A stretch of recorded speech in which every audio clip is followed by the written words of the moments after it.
It is the 41st millennium. God is dead. And in his greatest sacrifice continues to watch over mankind. Unfortunately, his gaze is finite, and beyond the light of the Astronomicon that keeps the Imperium of Man afloat, darkness lurks. In this darkness, a tragedy befalls a world untouched by conflict for millennia. The Dread Pearl, a legendary treasure planet lost to known space, has suddenly reappeared after millennia of isolation. The instant the barrier that shrouded it lifted, dozens of competing pirate merchants and lord conquerors and admiral brigadiers arrived, hoping to plunder this world of its natural wealth. What they found was different than what the legends had told them. The Dread Pearl, known as Lele Fionad, is an Eldar maiden world that unfortunately has been settled by the ancestors of a long-lost Imperial colonization ship. The inhabitants believed themselves to be in heaven. And it was a heaven. Until the dark ashes of war covered the skies once more. And the Eldar have returned to reclaim their world.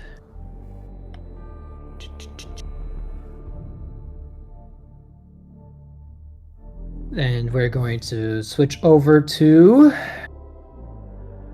background music to emphasize the current state of affairs on the planet.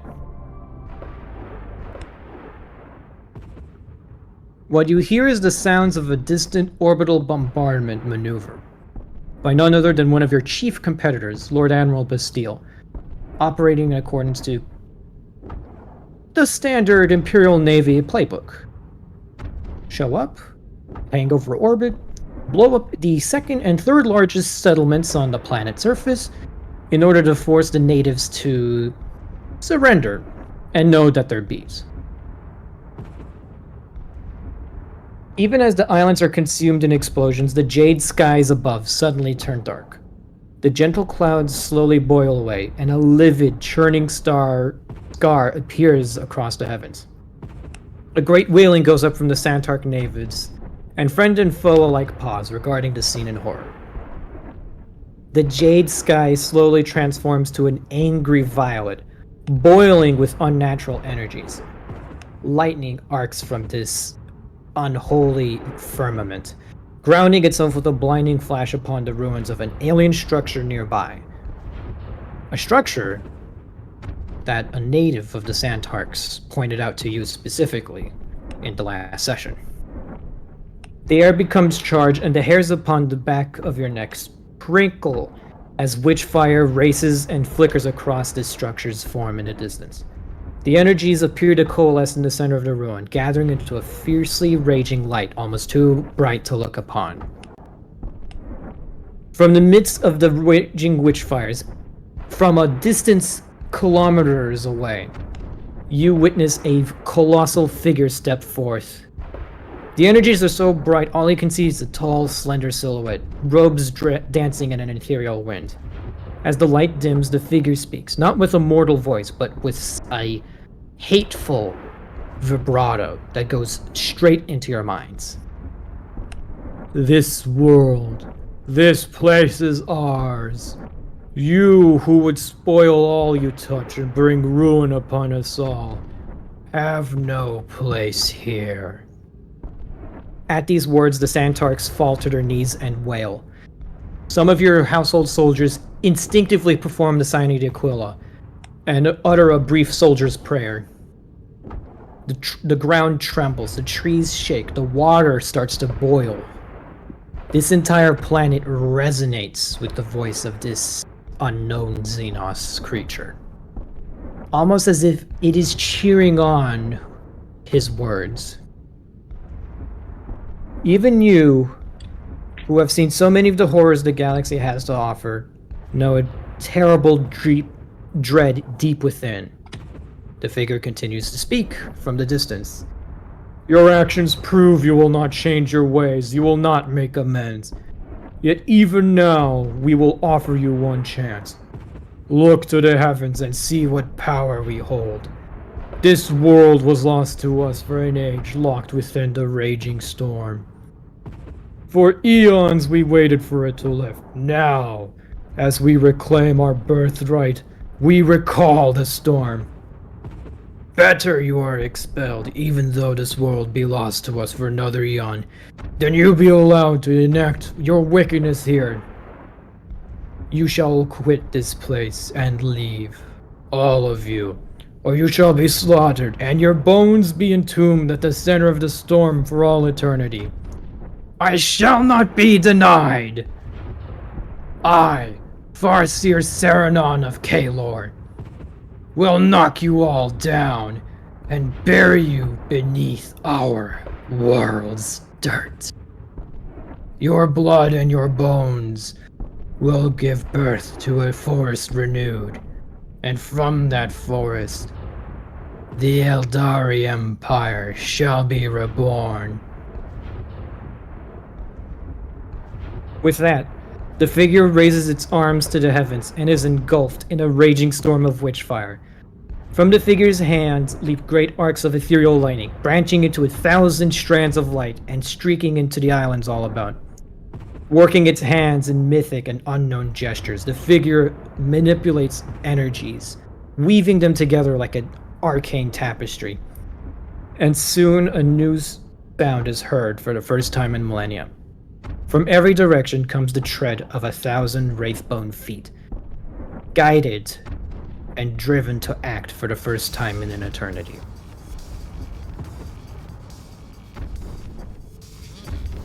So, everyone turn to page 57 of the slides. Okay.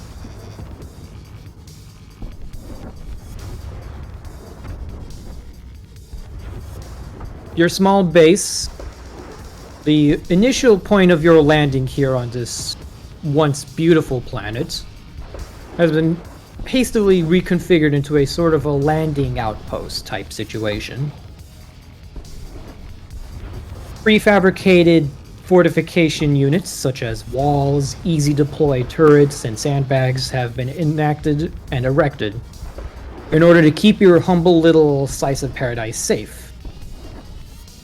It is only a matter of time before your position is overrun by the Wraith Guard army. Your shuttles have begun the process of evacuating a number of civilians off-world, but the massive warp storm now gathering on the horizon of the sky is a very subtle indicator that sending up more ships would be, well, only a fool drives willingly into a warp storm. And last time you guys did that, you had the benefit of a Dauntless-class light cruiser. Your current Aquila shuttle and Arvis lighters will not be able to penetrate cloud cover before it is brought down by the energies of the warp. You have several dozen Santarks huddling within the walls of your compound, looking to you all for salvation. The leader of their tribe, Turo, nervously looks towards the Lord Captain and his retinue. You cannot fly them out of here. To abandon them would be the pragmatic move, but there's no way for you to leave this planet. Either, yeah. So, what do you guys talk about, you know? Oh. I've always wanted to feel like what it felt like. I always wanted to know what it felt like to die.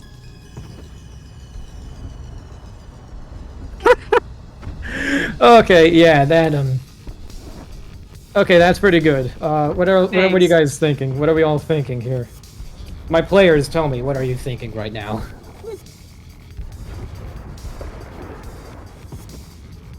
Not You it. don't. Not Got it. it. bro. I already went, so when y'all gotta go? Not Screw it it, again. Mark. What? No, I said not it first. I know, I'm just calling it random. Bruh, I literally need more time to think, man. I genuinely have no clue. Okay, then. Tam, what's going on in ZZ's head? What's going on in Tam's head? Does this outlet work, and will it charge my computer? That's not what's going on in ZZ's head, though. I know, shut up.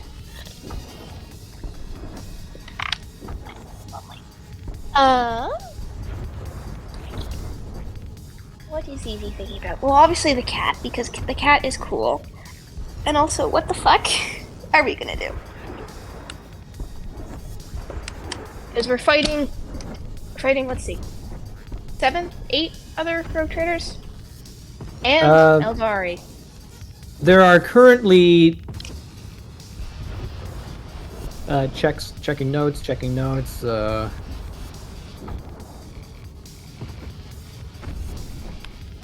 There's 7 rogue traders on the surface of the planet. Bastille is aboard his cruiser bombarding it currently. Although at this point, since he's so close and virtually stuck in the warp storm, he can't really leave either. So he's just shooting at anything that's moving on the surface. Great. You do know that the telepathic bond between you and Goose is fully active at this point? That was And- probably a fun realization. Like, wait a Yes. So yeah, Goose can pretty much pick up on your trepidation over the situation, but you also get a sort of sense of direction. You get the general gist of a direction that Goose is focusing on.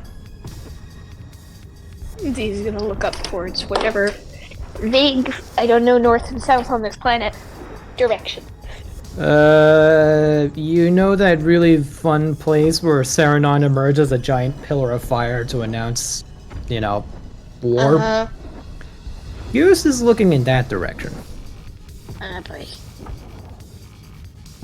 Brant, what's going on in your head? Grant, he's kind of thinking about the heroic last stands of different soldiers during his commissary training, and right now he would just think about how like a regiment of Kriegers would actually enjoy this entire scenario, essentially wage a war in the heavenly places. Would be not the worst of endings. And right now, Grant is basically trying to deduce on how to handle the current situation. Right now, with his standards as a Krieger, would the soldiers under his command have been able to do it to his standard for the forward operating base? So you're asking if the Silverwind household troopers have managed to dig themselves in enough to have a last stand here? Not so much like a last stand, but it's at least defensible enough as we plan our next move. It is very much defensible at the time being. The problem is that none of you guys were accounting for an army of Wraithbone Guardians to be buried on this planet. Mm-hmm.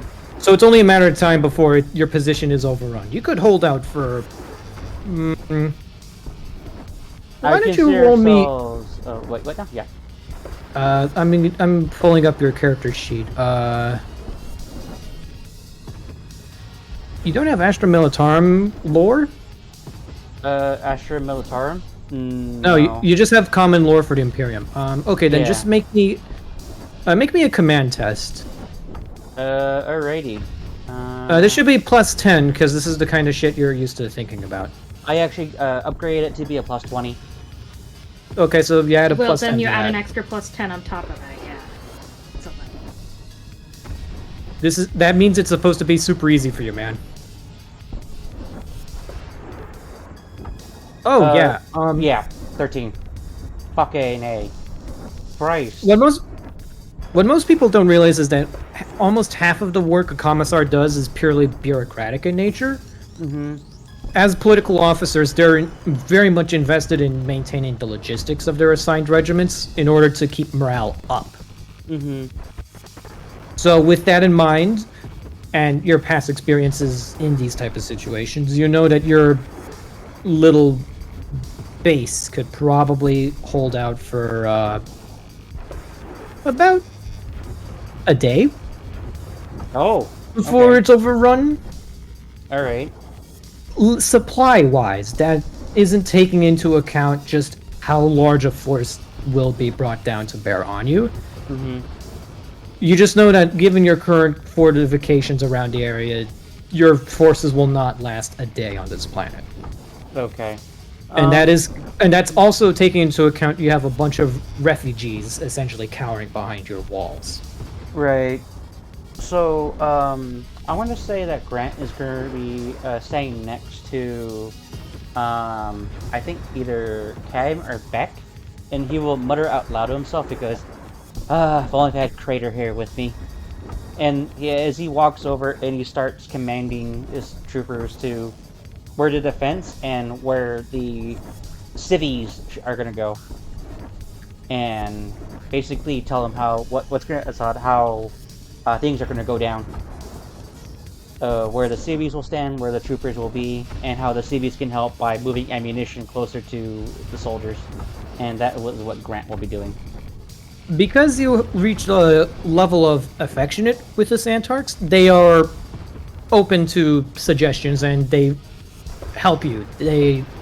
Some of them are willing to fight on their own initiative to help your own soldiers, but most of them are just reliant. Most of them are going to be reliant on your forces for protection.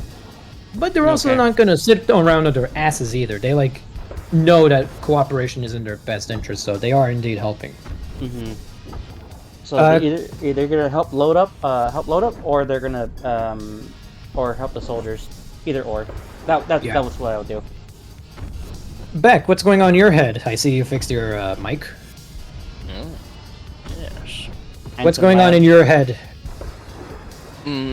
As Bet is looking out at the basically pillars of fire in the sky. Just trying to think of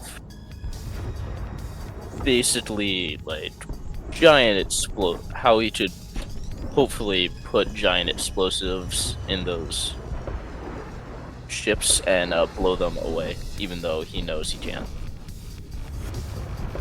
Okay. Thinking of military maneuvers to get out of the place and possibly deal with the Eldar. Mark, what's going on in your head? This is me asking a quick question out of context to make sure I understand the lore correctly.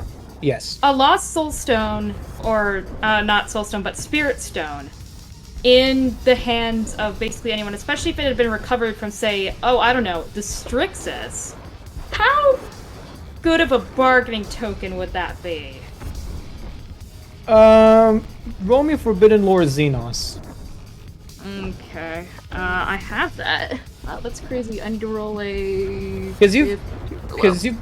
Because we'll just say that you've been brushing up on your Eldar history as a result of your initial encounter with them. 47, so I do succeed. Honestly, most Eldar are willing to drop everything to retrieve even one Spirit Stone. The question is, though, where does the Spirit Stone come from?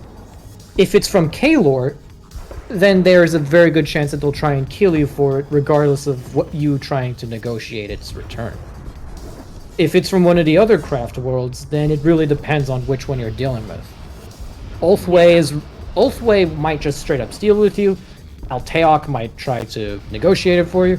And if you got something like, I don't know, Krudderok, then you're not really sure what Krudderok would do, but it just depends on which Spirit Stone it depends on which craft world the stone's from, but you have not figured out where this stone comes from. Well, yes, actually, I'm pretty sure we have. Because when we were on Cupid Side 12, those warlocks were Kaelorian warlocks. Yes. And They confidently exclaimed that Ark had something that was theirs. So it is probably from Kaelor, according to those warlocks, if that still holds true. Or are you sure it was referring to them as Kaelor or them as Eldar? That is a good question, but at the very least, given they immediately tried to kill me, yeah. Okay, with all this out of the way, I need someone to roll me a 1d7. All right. That's very It would- specific. Yes, it is specific, but there's a reason. It can be done by anyone, I just need someone to roll a 1d7 for me. Wow, hold on. I volunteer Beck. Oh, never mind. Yeah, well, Beck rolled first. Beck rolled first, that's a 3, corresponding to...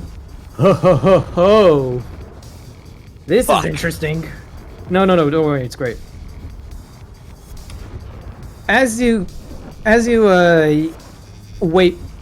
guys mull about your options, you hear commotion at the front gate. And it's several of your men. Sir! We got more Santarks on the perimeter. And they brought a present! Ooh. I meant, go bring it. So, alright, bring it to bear. What about the Santarks, sir? We're evacuating, so we're gonna evacuate them. Understood. Let him through! The hastily erected gates of your camp come open, and dozens more Santarks enter the compound. Your soldiers are doing a very remarkable job of,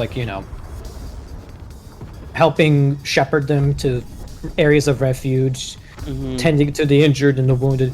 And one of the things you notice about all these Santarks is that they're wearing chains and shackles and slave collars. Almost all of them seem to bear some type of wound or sign of abuse, but also a number. But they all appear to be very hardened compared to the ones already inside your compound. And leading them is actually a child, holding a very familiar figure. This small child, bald, shaven, unclear gender, is calmly walking at the front of this group of new arrivals with a chain in hand. And that chain is connected to a collar wrapped around the neck of none other than Kraken Feckward, who is eaten, bruised, and is without his trademark hat. Ark kind of looks and just Ow. sees Feckward, looks to Grant, looks back to Feckward, just kind of crosses his arms and kind of makes a couple of tusk sounds. Well, what do we have here? Diego, Yes? is this the guy with the other Ziva? Yeah, no. No? Is it? Isn't the one with I the don't other Zeva the one who I'm He was pretty the sure the big guy buff with the lead other army guy. Zeva. I'm pretty sure we I had don't it remember his pinned. name. I'm fairly certain we had it pinned. Elune, you were making a rundown of all the Rogue Trader people. I'm trying to figure out where that is. I'm pretty sure it was. I want to say it was Fel because I know that Feckward is the slave trader, correct? And then there was Feckward is the trader. and then there was that completely insane guy who murdered everyone for fun. That was Fel, correct? No, that is Scourge. That's Scourge. Then he's with Scourge because I remember that. Yes. I'm reading through notes. Zizi, your cousin is working Yes. for Baron Scourge, and you're not Okay. entirely sure if that cousin is on the planet. The tech priest. I'm just curious because I don't know their Yeah. names. I don't remember who's who. Yeah, that's fair. I'm fairly certain they're under other NPCs or enemy NPCs. Okay. No, Yeah. enemy They're under NPCs. Yeah, at the very All top the of way enemy down. NPCs is all the traders. Okay. Before Kraken could say a word, the child holding him by the chain, speaks forth. I am Tessa. This one came in his sky ships. He promised us salvation from the invaders.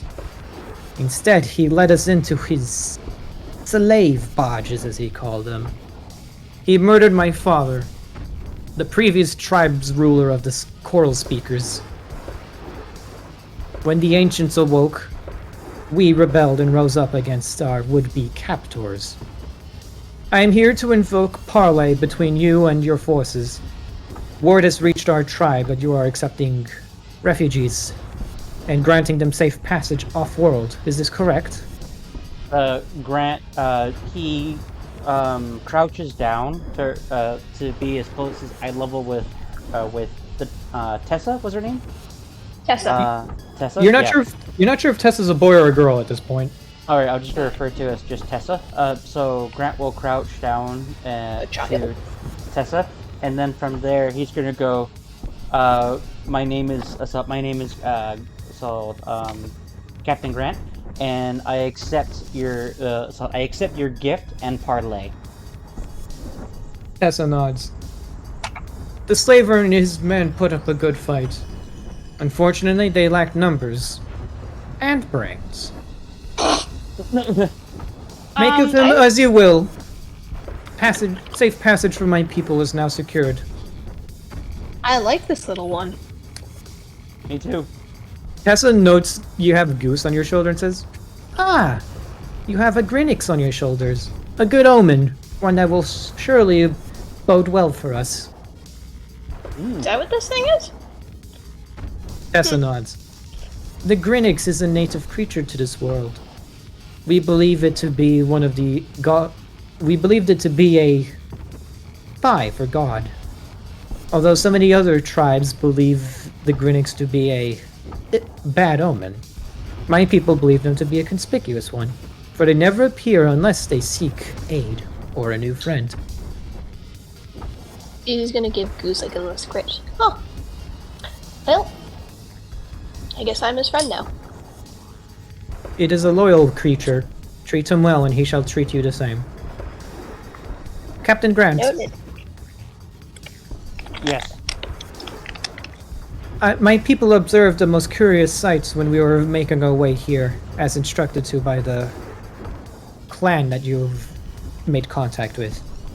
Several of the sky ships that were attempting to leave this planet were brought down by the wicked storm above. How do you plan on getting all these people off-world?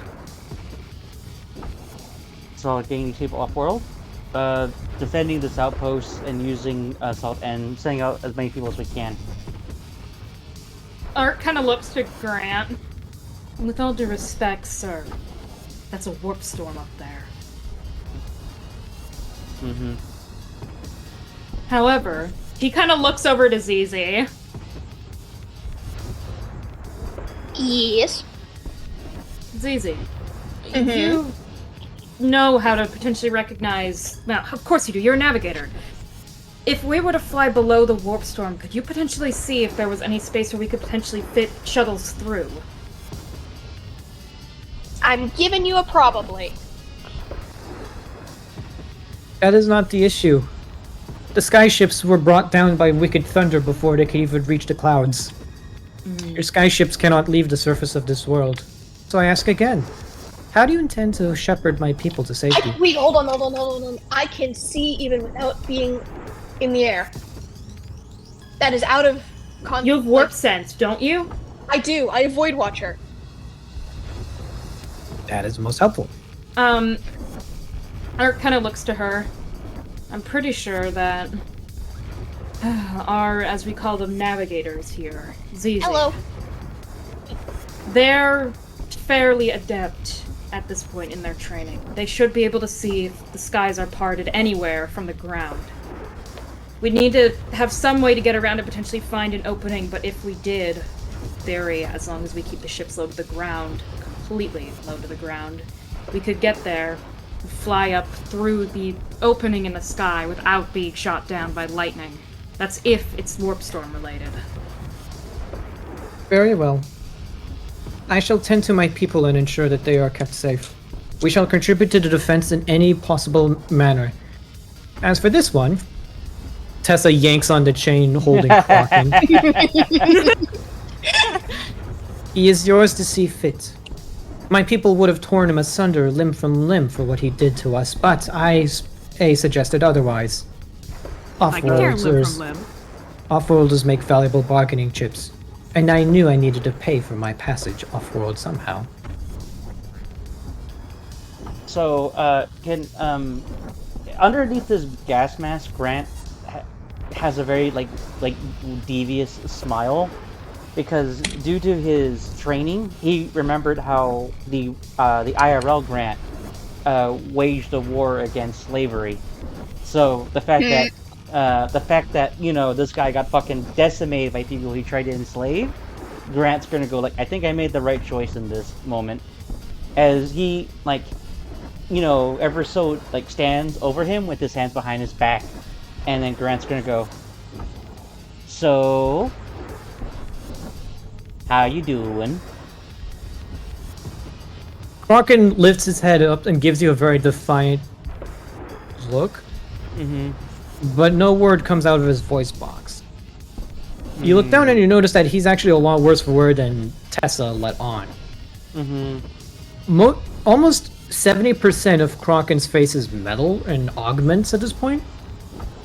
And you note there's some wiring that's been torn out that prevents him from being able to modulate a voice. He is incapable of speaking. So, if there is any type of agreement or deal you want to cut with him, you would need to find a way to... You'd either have to fix the voice box, or... I'm gonna go. So, you have two options here. You either nod or you shake your head. I am willing to stake my personal honor keeping you alive. However, you will sign a contract with me ensuring that whatever riches that you currently have discovered, I get 20%. He looks at you with a very shrewd and disarming look. As if he's surprised by the audaciousness with which you're trying to extort him. It's either that, or I throw you back to the people that you just tried to enslave.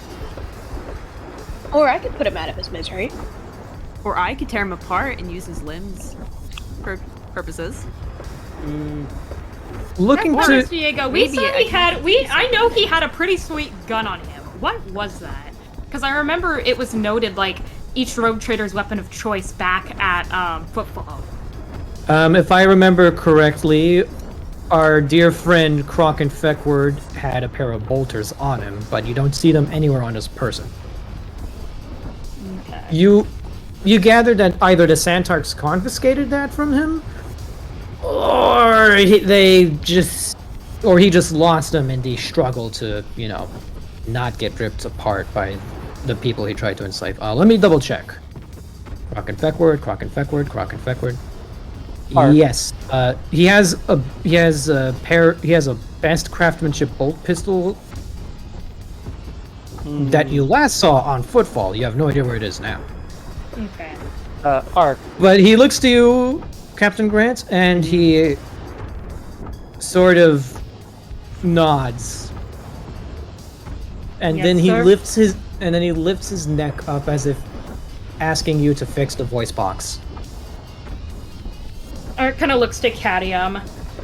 You're the only mechanicus here. Arc, would you do Can I- the honor can I of give him- sorry, Can I'll I give wait. him a squeaky? Can I give him a squeaky clown voice? Would that be fun? I was about to say, you should give him like a My Little Pony voice. Art rolls his eyes. Make it so he can modulate a voice. I don't care what you do besides that, but it needs to be comprehensible. Okay. What about one of those? What about one of those kitten people on your videos, Cadium? Oh yeah, I could do one of them. You I go. can make that. Grant's going to summon a soldier. I'll wait until you're done. Cadium, you move Yeah. forward and with some very slight modifications, technically also a heretical act in itself, because you're modifying technology in a way that's not considered legal. You reattached the wiring to his voice box and changed the settings so slightly. So now he sounds a bit like this now. Awesome. He looks to you, Grant, as a very large lance artillery strike crushes a mountain off in the distance. Mm-hmm. It's kind of going right now. He looks at you and says, "You've got yourself a deal, Lord Captain Grant. And then You're from just there- gonna have to walk for it, unfortunately."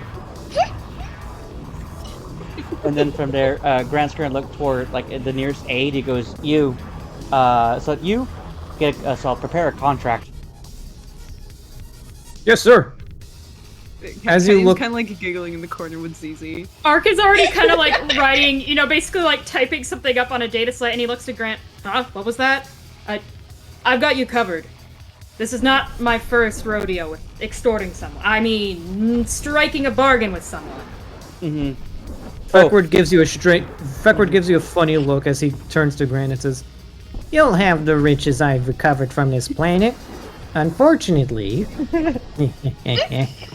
most of them are walking in your camp.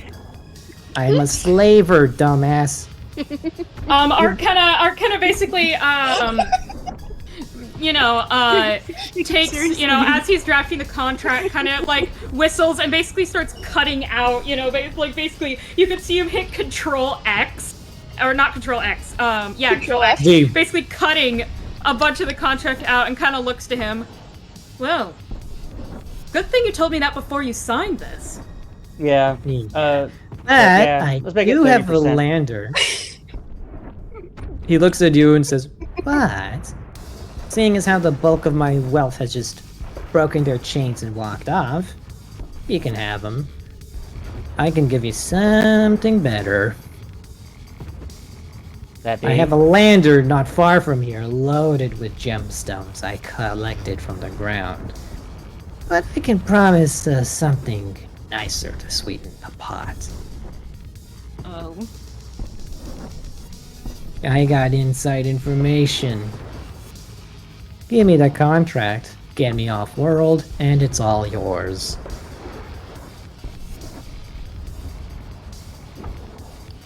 Also, I'm gonna whisper to Ark. I go, also include in the fine print that he owes me a favor. Ark kind of nods, and pretty much as he's typing it up, so out of context, Diego, what he's promising is the lander with the gems, Yes. quote-unquote insider information on something, Yes. and Grant wants Ark to write in the fine print that, Sir Crockett Feckford owes him a favor. Yep. Go for it. So Ark pretty much finishes drafting that up, kind of magically, through Imperium technology, prints it out and hands it to Grant. All done. Grant signs it, and then he basically holds it, and two guardsmen are gonna point their las guns at him as I hold the paper or the document for him to sign. He wordlessly lifts up both of his hands, which are chained together, Mm-hmm. and extends them as if he needs something to write with. To pull out a pen. Takes the pen, signs it, and gives it back to you. Great. As I hand it to my most trusted seneschal. Yeah, Ark basically, out of, this, takes it, basically, folds it up extremely, nicely from years of doing fucking paperwork, puts it in a folder, and then, after taking a picture of it, and then just gives a nod to Grant. Alright. The lander is about one click to the southeast of here. It's all yours. Now get me off this planet, Krieger. And what world is he from again? What world is he from? Fucking voice. Arkan Feckward does not have a home world listed at this moment. And then from there, Grant is just going to like stare at him with the dark visors of his eyes, and then he's gonna go, us rogue traders gotta stick together. And then from there, with like venom in his words. Okay, Yeah. so I'm going to do like a team huddle with with my crew, and I'm gonna go. Okay. Should we go retrieve the lander? We Yeah. need to get the lander, and we need to find a place where we can get through that warp storm. That's on ZZ while we're walking. Yeah. Cam, Yes. can I infer that you've been trying to use your void sense to figure out a way off planet? Sure. Okay, so while this is all going on, ZZ, Mm-hmm. the warp storm, I can see 5,000 miles, by the way. I am aware. Or 5,000 The- kilometers, whatever the distance is. The warp storm that once covered this planet cut it off from the galaxy for millennia. Nothing was able to get through.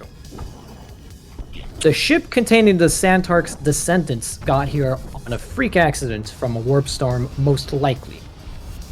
A 1 in a trillion chance of happening.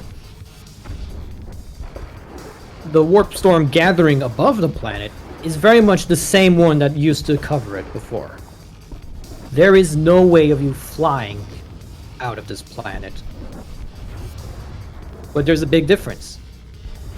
The last time, it was just a natural warp storm, if a very strange and persistent one. This time, though, you can tell that this is being generated. Oh. That direction that Goose was pointing at earlier, Mm-hmm. you can feel a very, very, very angry psychic force guiding the warp to gather above the planet from that direction.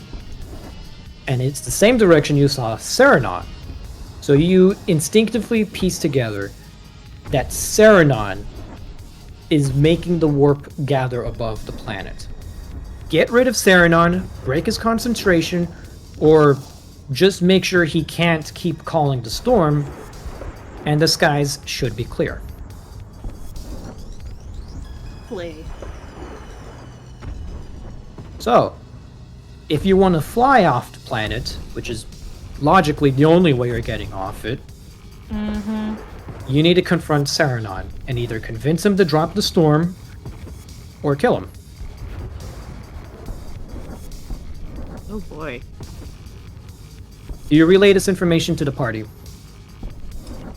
Yes. Okay, so as everyone is discussing, next steps, like, do we get the lander? What do we do with Feckward now? Are any of his men alive? ZZ chimes in with... Is that for me to talk? Yeah, that was your cue to Yeah. talk. Okay. No, it's okay. So ZZ chimes in with... Tam, take it away. Grant. Yes, ZZ. Teeny tiny itty bitty little tiny problem. So you know the little space phenomenon problem that we have? Yes, I can clearly tell as Grant looks toward the sky. It's not a space phenomenon. Oh, really? Mm-hmm. Mm-hmm. So you know how like a battery generates electricity? Most bases require a generator. Mm-hmm. So small thing. That's being created. That's not happening. That's being created and continuing to be created, and will still continue to be created until the source is destroyed, or stopped, or paused, or anything of that sort. Okay. So... And that source may be a very powerful Odari man who just broadcasted his thoughts across the planet. So we need to kill him. Or distract him. Or... Yeah, killing him's probably a good idea. Art kind of takes out his needle pistol where he has a soul stone mounted on the side that's just, like, brightly glowing. And basically gestures also to the ones that were taken out of the Wraith Guard earlier. Or convinced. If you Alright. want to walk up to him carrying those things and expect not to be shot, be my friend. be my guest. I can speak out of context. Alrighty. Grant is gonna go. Alrighty. So we know that this is being done by a Xenos. Were you at least able to see where he is, like his location? You know where he is, Tam. Goose, between Goose and your Yes. void sense, you know very much where to go. Cool. And the rest of you have a good idea too, considering he just projected a massive ass hologram of himself not too far from here. Diego, what was the name of the 2 rogue traders I made a non-aggression pact with? Abel Garrett and Madame Charlebel. Alrighty, I call a Voxcaster, guardsman. It's the same guard. It's the same Vox operator you meant before. Sir, reporting for duty. What can I do for you? Yeah, so get me the rogue traders that I made a non-aggression pact with on the horn now. Which ones would that be, sir? With the lady. Madame Charlebel. Yeah. Okay, so he gets on the Vox and starts tuning in the planet. And overhearing it, you can tell that there's a lot of shit going down across the entire planet. Mm-hmm. And eventually you reach a strange guttural voice that you can't quite understand, speaking to you in a non-human language. It's not Eldari, though. It sounds more like a bunch of whistling and clicking and very guttural growls until you eventually hear a very familiar voice saying, "Who is this? How did you get my frequency?" And then from there, Grant's going to respond with, doesn't matter right now. This is Lord Captain Useless Grant of the Silverwind Dynasty. Ah, yes, the Commissar. We've crossed paths on Footfall. Mm-hmm. You've reached a hold, and you hear some undiscernible shouting, more hollering, and gunfire exchange before she gets back and says, "Sorry, my Shaper is very upset that he's not able to feast on the dead. Apparently, Wraithbone isn't digestible by Kroot standards." Groot are the insect people, right? Roots are the funny bird-like things. People, okay. They're Yeah. they're like sentient velociraptors. So Yes, Madame Charlebel has an entire clan of Kroot hired out as guards, basically. Yes, and then from there, Grant's gonna respond with like, "I'm pretty sure you've made a pretty decent amount of riches, but I'm pretty sure you also want to get off this planet." Oh, hardly. I'm in the middle of a situation. We've landed in the middle of a field of these Wraithguard. We're only able to get 3 landers off-world before they attacked us. Right. I'm currently... No! Crack! You hear more gunfiring. The Shaper's down. I'm down to 2 bodyguards now. All my troopers are dead, and the Kroots are looking... well, cowardly. So tell you what, I will share with you my location, and we can cooperate together off-world, but I'm going to need your help taking down an Eldari that is causing this warp storm to begin with. Yes, the Farseer who announced his intentions to the world at large, correct? Yes. I'm afraid I can't help you. My shuttles are down and I'm on a different island based on the positioning of our communications. I can't help you. I require immediate aid, though hopefully I'll be able to survive this. I survived the fall of my homeworld, I can survive this. I'm sorry, Captain Grant. Our alliance hasn't worked out as expected. However, should I manage to link up with you, you have my word that I shall lend you whatever aid I can provide. Okay. So I go, may the light of the Emperor guide you. May the light of the Emperor guide you as well. Now then, come on, you tin pansies! The communication cuts off. And then from Shall I try the other one, sir? Yes. I'm saying this out of character. I just love how her entire like interaction or her response was, "New phone, who dis?"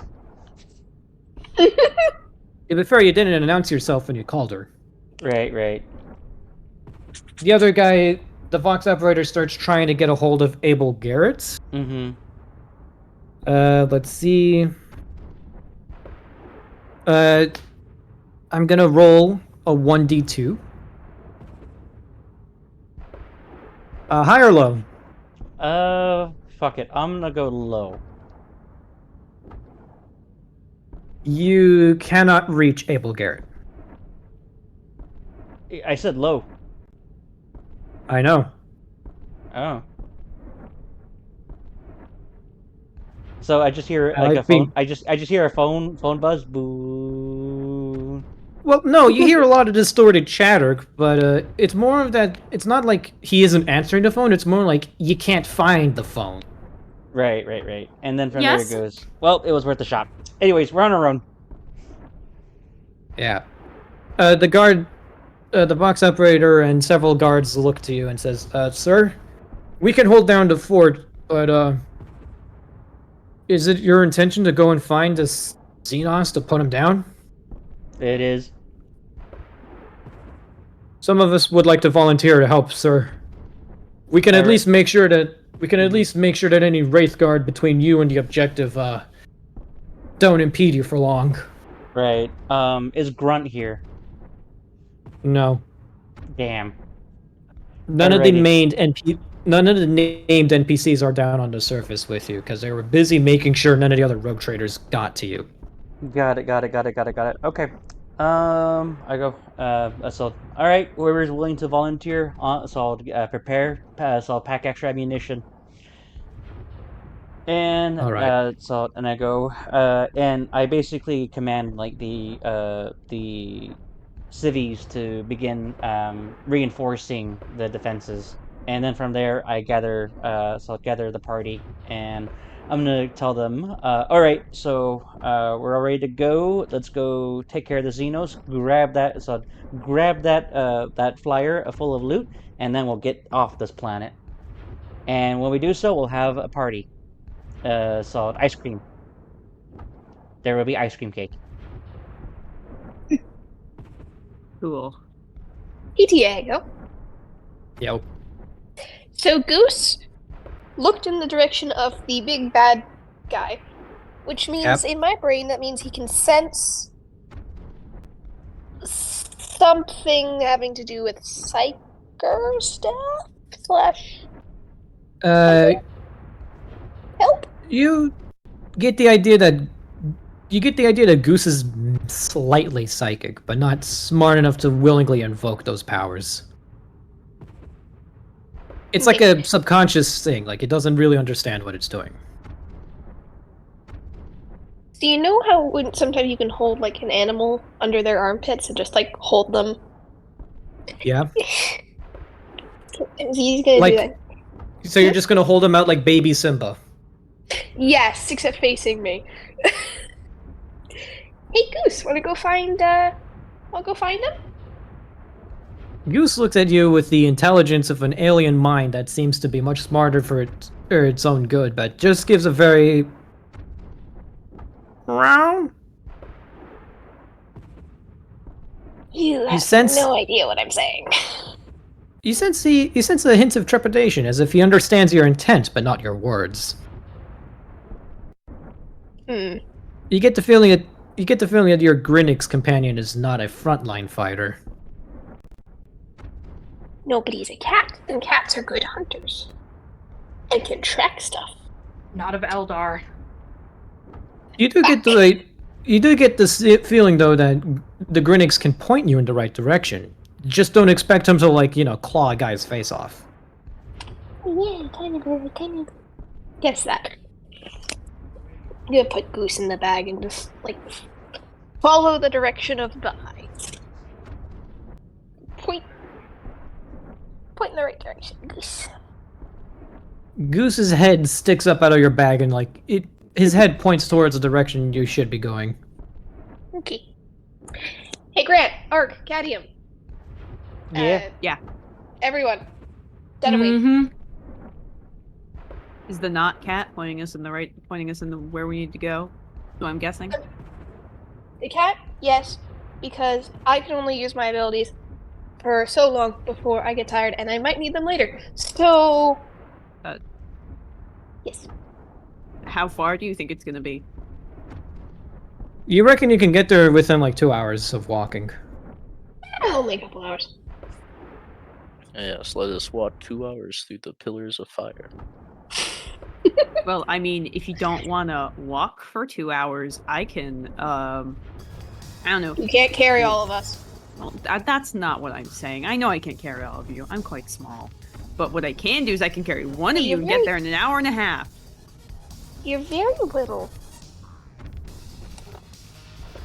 That's a strength, not a weakness. For you. Uh-huh. Yeah, it makes it so I can get up in the rafters above Ark's office.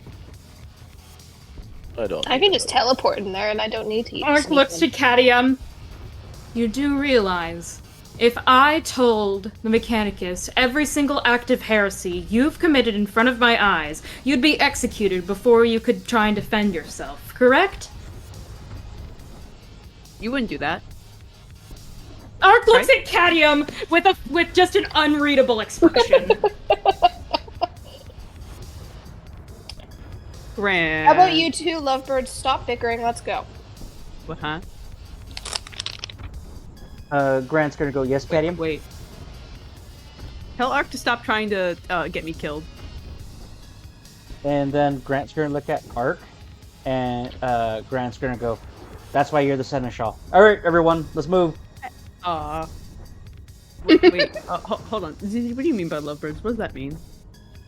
You all march out of the compound with a small compliment. A small complement of Santarks and Silverwind soldiers follow you out the compound as you make your way towards Serenon's temple. I need someone to roll me a 1d. Let me check. I want to roll it. Murder time, fun Okay. time. So I know that's Charlebel out. Yes, small dog. What do you want? 1d5. Roll me a 1d5. 4. 4. As you guys march towards the now burning jungles, you guys witnessed several interesting sights. The first of which being that there's a lot of areas that have been trampled and flattened by hundreds of footsteps. Mm. It doesn't take a genius to know that the Wraithbone armies have been through here. Lovely.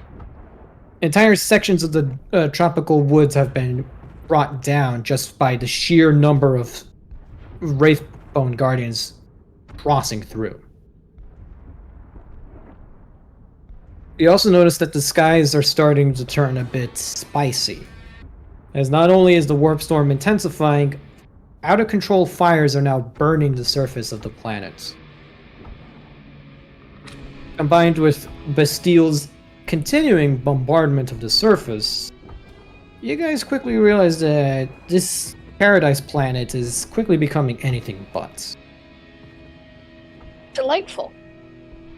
Crossing through, you've managed to... Crossing through this jungly area. Everyone turn to page 62. Okay. Just so you have a good visual indicator of how fucked the planet looks now. Oh crap. Mm. Hey, it's California! The Sunshine State. As you guys cross through, you notice movement in the brush. Grant will Lady number quick two? draw his plasma pistol. Is that any way to greet an old friend? Is that Garrett's voice? Out of context. It is. Art kind of, like, very- basically... A very familiar and handsome, rugged scarred face with a robo eye emerges from the brush with several soldiers bearing the colors of House Garrett and a couple of Santarks. Oh, all right. Glad to see you've at least survived this far. You in As any, am I. you in any shape to join up to go shoot an Eldar? Multiple Eldar, probably a lot of Eldar. Specifically the Farseer who holo-projected himself into the atmosphere. He's You keeping saw us that- trapped here. You saw that blighter too, huh? Mm-hmm. As Yeah. Kinda Zizi hard to pointed ignore. out, he is the one who's summoning the storm. We could probably get you passage off the planet. After all, we have a non-aggression pact. But if you could help us, I think it'd be in everyone's best interest. I'm in no hurry to disagree. My own shuttle is lost to me, so I have no tickets off-world. And you lot seem to have a plan, and... Well... I'm not exactly averse to xeno hunting, if you catch my drift. My men and I are at your humble service and disposal. Although I should warn you, these Wraithbone Guardians ain't the only dicks we gotta worry about. Oh. Duly noted. He nods. I've unfortunately crossed with a couple of Eldar Rangers. Pathfinders specifically. Best of the best. These guys were hidden in the brush. Waited for my men to walk right into an ambush. Next thing I know, 38 men become 12. I knew a lot of them. Damn good soldiers. They deserved a warrior's death. We'll pay it back in full. I hope so, because they might have my trail. Fortunately, in larger numbers, they'll think twice about a fight they may not be able to win. Of course, our best bet is to keep pushing forward. So, And I'm pretty Shall sure we? once I'm in your similar predicament, you'll do the same for us. that I would. Let it not be said that Abel Garrett is a man without honor. Grant Although holds I would- his hand out for a handshake. You know that scene from The Predator where Dutch greets Carl Weathers?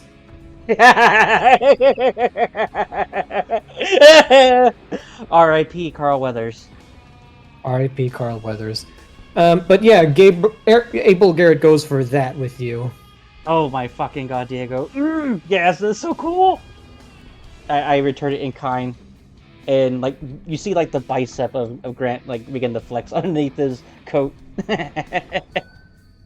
Garrett also has pretty chunky muscles on his arm, too, and though neither of you try to assert dominance over the other, you understand very quickly that this guy's a ride or die kind of bastard. And then from Have you heard of there, any? Have you heard from any of the other rogue traders? Carlabelle don't- landed in a field of Wraithbone Guardians, so her ship very well might be sunk. Obviously, he kind of gestures up to, another, like, naval strike that hits, explodes another mountain. Bastile's still up on his high horse, and Feckward... well, let's wanna just hear say he what got happened, himself Feckward? turned into a slave. Caddy will play a recording that he took of what he did to Feckward's voice. We turned him into a cat boy. Yeah. I am both appalled and impressed at your treatment of a competitor. Seems like Oh. allying myself with you was the smart move. Oh yes, he owes me 20% of whatever he makes, and he owes me a favor. As well as whatever knowledge he's gleaned on this planet. I Insider don't think he read the information? fine print to say the favor, but, Art kind of shrugs. His problem, not ours. And he's a He slave. is offering He's- insider so- information? Mm-hmm. Did he say it was about the planet or something else? No clue. Not sure yet, but information better be good. If not, I'm staying outside an airlock. That would Oh. maybe not be the smartest move, sir. Figure speech. Oh Fair please, enough. rogue trader. Servitor. Oh please, rogue traders bump each other off all the time. Mm-hmm. Just because Incendia and Kalagos have been at it for decades doesn't mean they wouldn't do it the first chance they get. Mm-hmm. And then from there, Grant's gonna go, what's the use of making an example of someone who's already pathetic? Could you say it again? Sorry. I Out of said, character. what's the use of making an example out of someone who's already pathetic? Fair enough. Shall we press forward then? Let's go. Yep. Oh, and I direct my men to share water rations with his. His men seem thankful for it, and he gives you a good thumbs up in approval. Does that mean I get to do my commands? What was it called? How you said he has 12 men, right? Yes. I would like to see if I could use air of authority to bolster their morale. Unnecessary. They are already fiercely devoted to Garrett. Okay then, never mind. Proceed. Your now much larger party ventures forward, and because they're a bit bigger in number, you slow down a bit to make sure everyone catches up.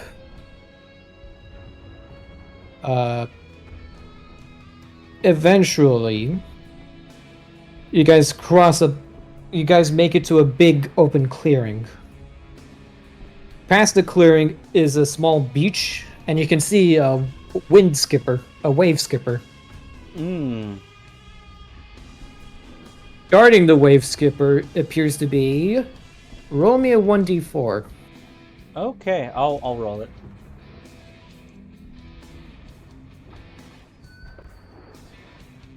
A 2.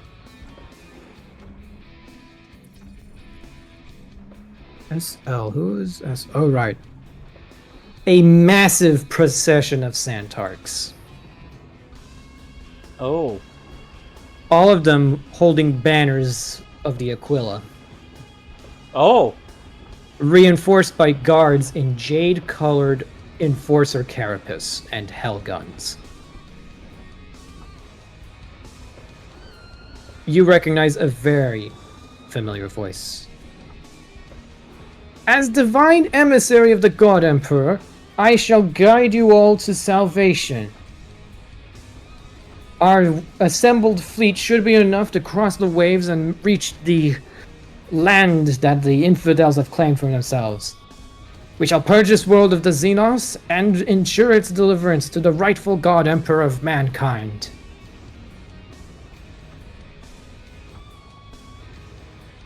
Emerging from the brush, you guys are met with the looks of several dozen religiously fanatic looking Santarks. And I'm assuming Sunley. And Sun Li of House Macau. They give way to part between you and several of the others. Essentially, they kind of part like a wave to let you guys approach. And you can see Lady Sun Li is dressed as a minister of the ecclesiarchy. But her, iconic jade green power armor is still very much on. She looks less like the regal lady of war you met on Footfall and Cupid 12, and more like a minister. This fits in perfectly with her MO, based on what you all learned from her over your travels. She is fully on impersonating a member of the church to convince these people to follow her. But apparently she's set herself up as God's right-hand woman in the process. Instantly, she locks eyes with you, Captain Grant, and says, "Ah, look! The God Emperor himself has blessed us with additional soldiers from his heavenly hosts. Witness them, my children. They shall aid us in the crusade to come. Isn't that right, General Captain?" Ooh, I am frowning angrily under my gas mask. You notice that her bodyguards are all incredibly well equipped. Their armaments and gear are much better than the ones that your forces and Garrett's have. Alrighty. Am I able to deduce what else she's trying to do? So she's just trying to turn us into meat shields, essentially? You get the feeling that is anyone else's music bot cutting in and out? Yeah, it is just cutting out. It is. I'm gonna disconnect it for the time being. Okay. Just pretend that orbital bombardment noises are happening in the background. Yeah, I had to play for about an hour, so Yeah. it gets a bit draining. So Roll me either. Let's see. Let me see. What would be a good thing? Roll me either scrutiny or deceive. alrighty. Scrutiny or deceive, your choice.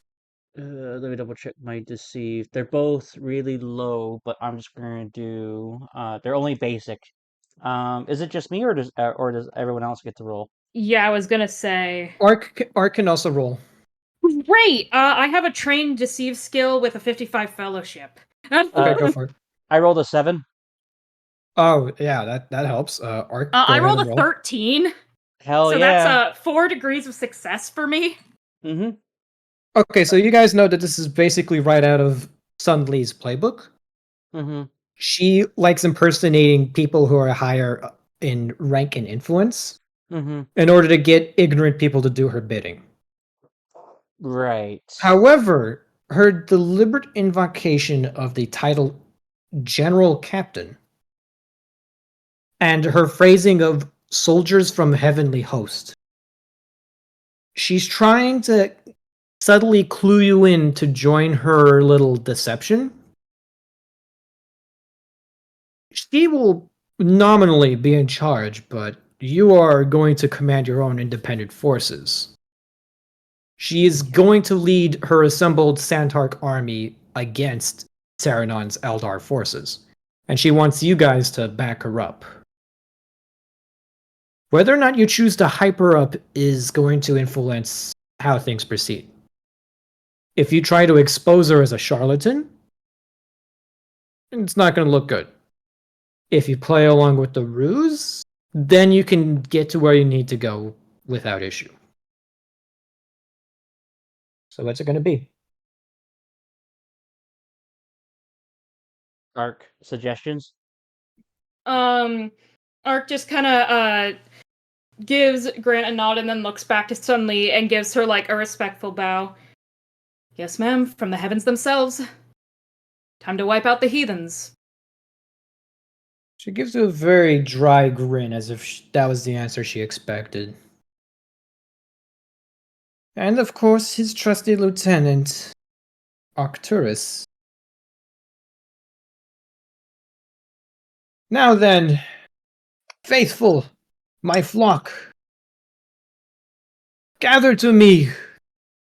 We shall cross this ocean and reach the island the infidels have called their own. Mm-hmm. We shall teach them the flame and the fire that is the Emperor's word. Can Grant approach her? The guards subtly take a step back as if letting you approach, as the assembled Santarks begin boarding the wave skippers. Okay. Sun Li looks to you and she spots Garrett in your crowd, and she gives him a very fruity wave, basically. No, Mm-hmm. And Garrett kind of rolls his one good eye and just nods.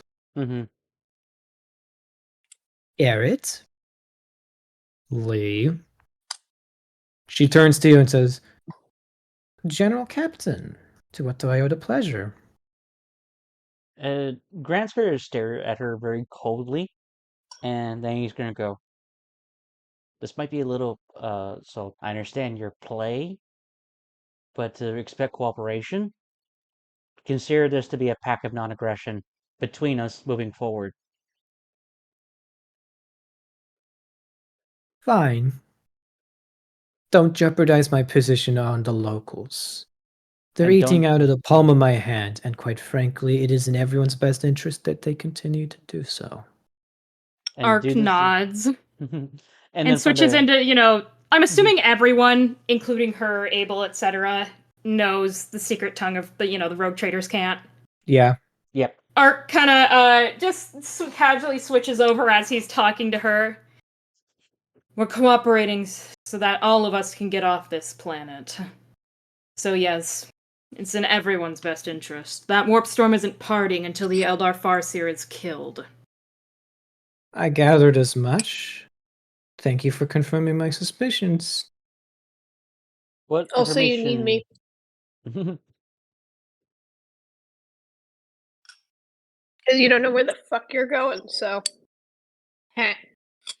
She just points over to the giant plume of energy poking up off the Yeah. horizon. Mhm. Okay. I mean, the source of the astral projection is a good bet. And then from there, But not in the exact location. Especially Mhm. as we get closer. and then from All there, right.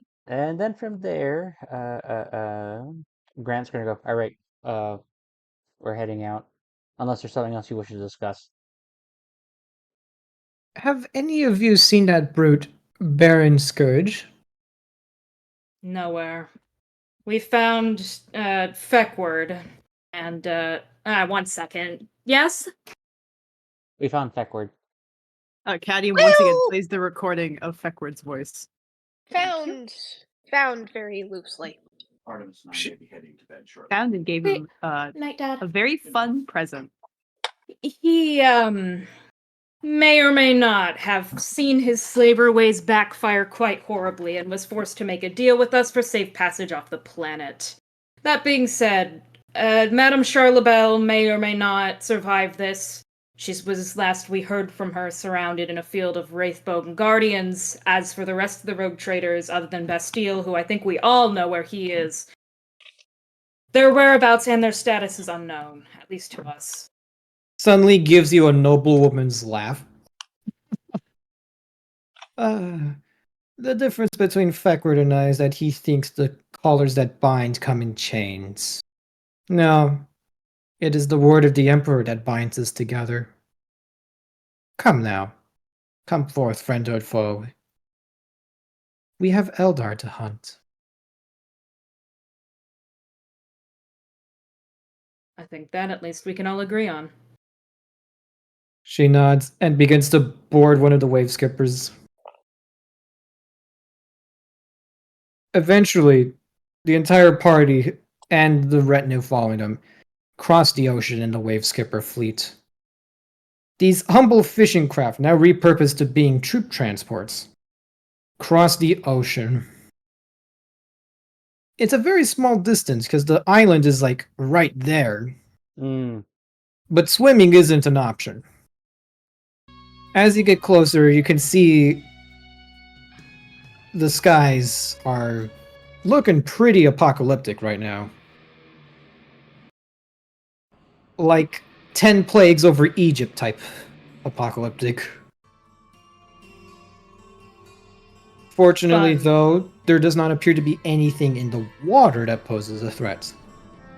One of the Santarks speaks to Garrett, and Garrett replies to you, "This planet is a paradise. No natural predators, which means the biggest critter you can find in the water is super salmon."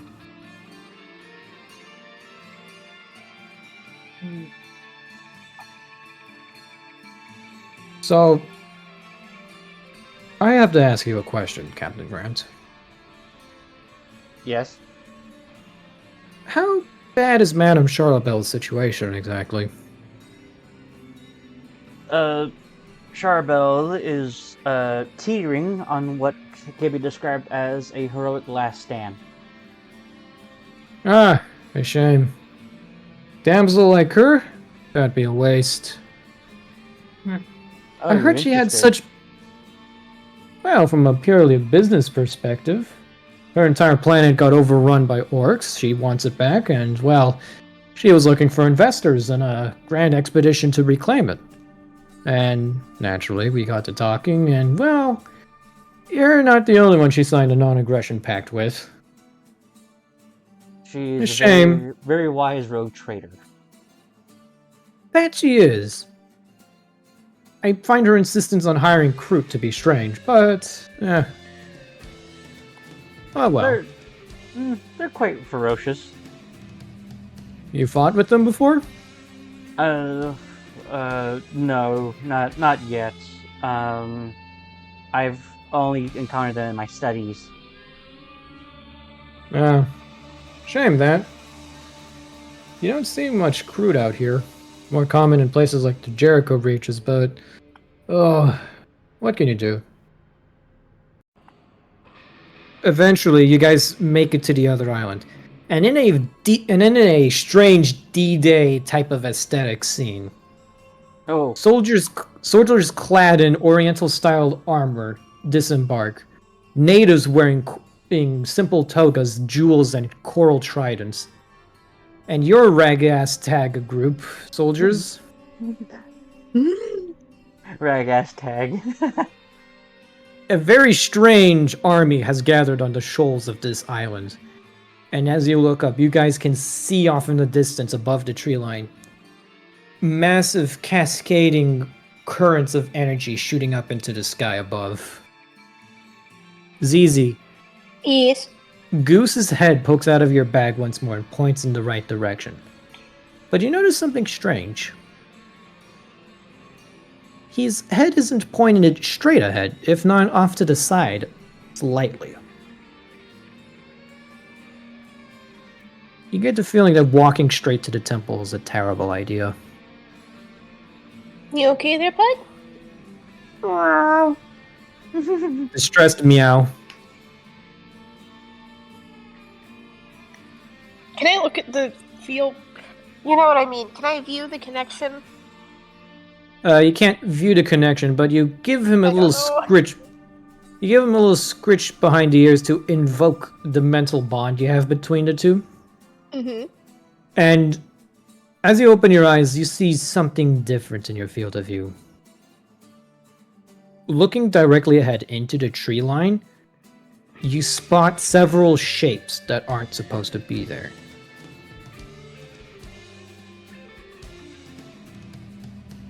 You remember what Abel Garrett said about walking into an ambush?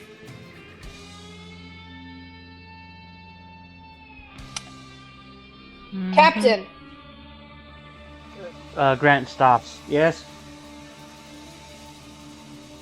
I wouldn't go there. Care to elaborate? Sun Lee's Santark army begins marching towards the woods. Care to elaborate, ZZ? Ambush. There's an ambush. Kind of looks stable, Garrett. Remember what you said about the Rangers? Oi! Suddenly, there's Eldar Rangers in those bushes. As she turns around to look at you, zoom! One of her soldiers drops dead right next to her. And everyone immediately ducks and covers as gunfire erupts from the tree line. Or more accurately, shuriken fire. Hmm. As your troops try to figure out what's going on, several Wraithbone soldiers emerge from the brush as well, and begin unloading.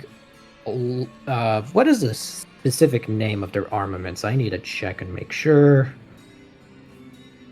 Because they're not using shuriken cannons. As cool as that would be. As cool as that would be. Shoot, where is it? It's not here. With ZZ's warning, would that be enough time for Grant to quick draw and make a shot? Yeah, roll me We a don't know ballistic where. test. Huh? Alrighty. Just roll a ballistics test. I miss. Okay, here it is, page 132. Theranon, Pathfinder, Warlock. What do you want, small Right. dog? What? What do you roll? I rolled a 71. My ballistic is a 70, so I miss. Your shot goes just a bit wide, but you can see something flinch as you almost hit its head, basically. There you are. Okay, so Could I activate my Camellia Line cloak? Disappear? Not completely, but... yeah. So as it turns out, they're using Wraith cannons, Oh, lovely!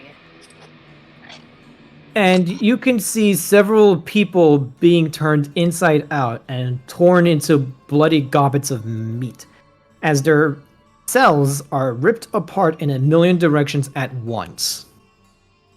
Hey, Wraith Luke, can you can- translate whatever. Or, never mind, Diego's about to do it. A wraith cannon fires a bolt of unstable exotic matter that creates a small warp in the time-space continuum wherever it hits. They literally just basically fire warp energy. They're just straight up shooting out bullets of warp.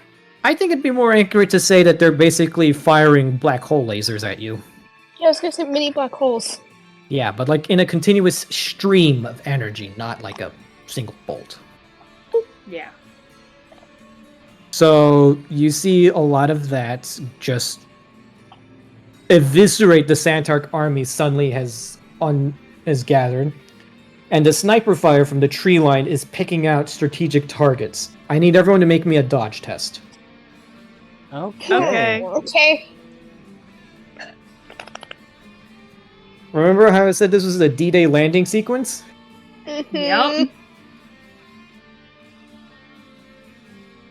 Let's see. Let's roll dice. Boys. And we'll put together music. Hopefully the there you bot go. doesn't kill itself this time. Hopefully not. If not, then... What are Is- what? What is Is it? it? Are we playing Kane's Wrath or the? I have to make a Jesusian Fray? 23. Janusian Fray. Can I roll? Actually, I can't roll parry. Yeah, no, it's Yeah, it has to fucking be cannon dodge. fire. I Nope. definitely fail. Yeah, nope. Yeah, nope. nope. Diego, Yo. do I get any bonuses from counting as an entire fucking range bracket further away from these guys? Yeah. So, roll me with a plus 20. Oh Roll my dodge. 20? fucking god! Okay. I would like to use What a fate is point it, and add a Ross? plus 10 to that, so I succeed. Fair Fuck enough. that. What is Yeah. it, Ruff? I rolled an What? 8. Holy shit! Why does the dice bot love Will? I don't know. No And idea. hate everyone else. I don't know. I think normally because it hates Will. No wait. For Cadium, I will Making spend a up fate for it. point to allow the Cadium to reroll. Okay. I succeed with no degrees of success, I'm winning.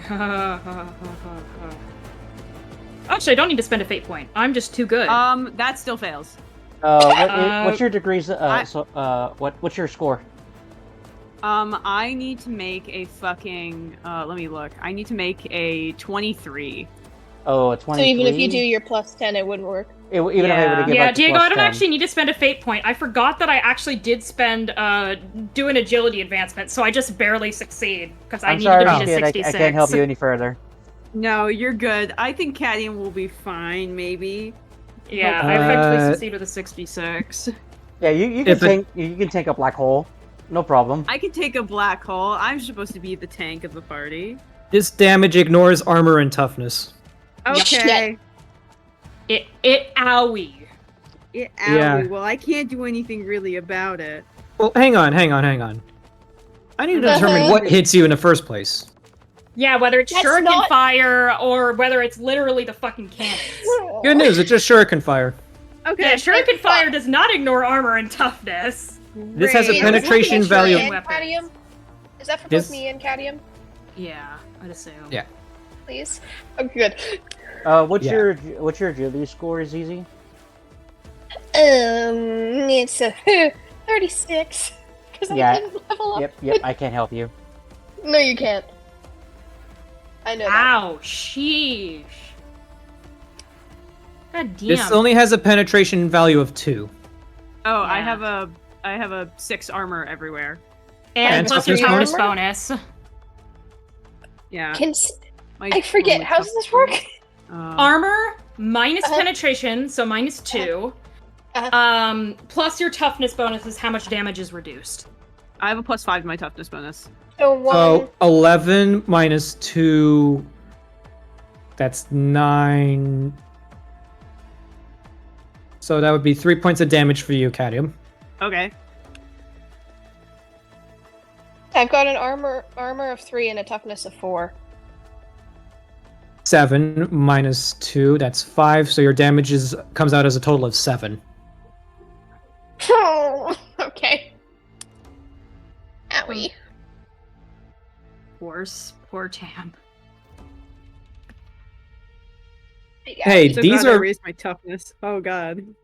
If it makes you feel any better, Pathfinders are among the best shots of the In all- Eldar race. Yeah, of all the Eldar, they be cool. They're kind of good at shooting. I sincerely do not know why the dice bot loves Grant. I don't know why. Yeah. What did Beck roll for his dodge? Did Beck even roll for his dodge? He didn't. Cooper, roll me dodge. Yes. He should be good at that. He's a Void Master. Yeah. Yeah. No. Never mind. I spoke too Point soon. of blah. Yeah, you can spend fate to undo that. That's not much better. Actually, What is your dodge skill at, Cooper? I have it trained plus Okay. 10%, so 69. You need to be to Nice. 69, then you succeed. Woo! By 4 Just points. barely. Doesn't matter. Cooper, I succeeded by like 3. We're in this together, baby. So Ark, Beck, and Grant are able to dodge both Shuriken and Wraith Cannon fire. Cadium and ZZ are both hit by the ranged rifles of the Pathfinders. ZZ's looking pretty rough as you look down and notice that you've basically been shot. Cadium is able to... Cadium is doing much better, but still, you did get hit. Yeah, still owie. At this point, everyone is now free to make a ballistic skill check as you return fire. Open With- fire! Is this like a full round or just a single shot? Whichever you prefer, just make me a ballistic test. If you want to Yeah. fire full auto, go for it. If you want to just go single fire, go for it. Just Hell yeah! Great. It's Yeah. fucking needle pistol time. If this is a full action, Diego. I have 2 degrees of success. Yeah, I'm spending half of that action to aim for a plus 30. go for it. To my ballistic skill with my needle pistol. I'm doing a full auto. With what, Skid? What do you mean with what? I only have 1 gun. Oh, Can so you do with- full auto with your You architect can't pistol? not use an Archaeotech pistol in full auto, only semi-auto. Oh, darn. Oh well. Semi-auto works just fine then. Okay, so Diego, I have a ballistic skill of 82 with this thing. I just rolled a 36, so I get an extra dice. Yeah, roll the... Okay, so it looks like everyone makes their skill check for firing at With these guys. 2 degrees of success. We're just waiting on Eloon. Yeah, Di- 3 degrees of success for me. I'm just putting this in the bot for you.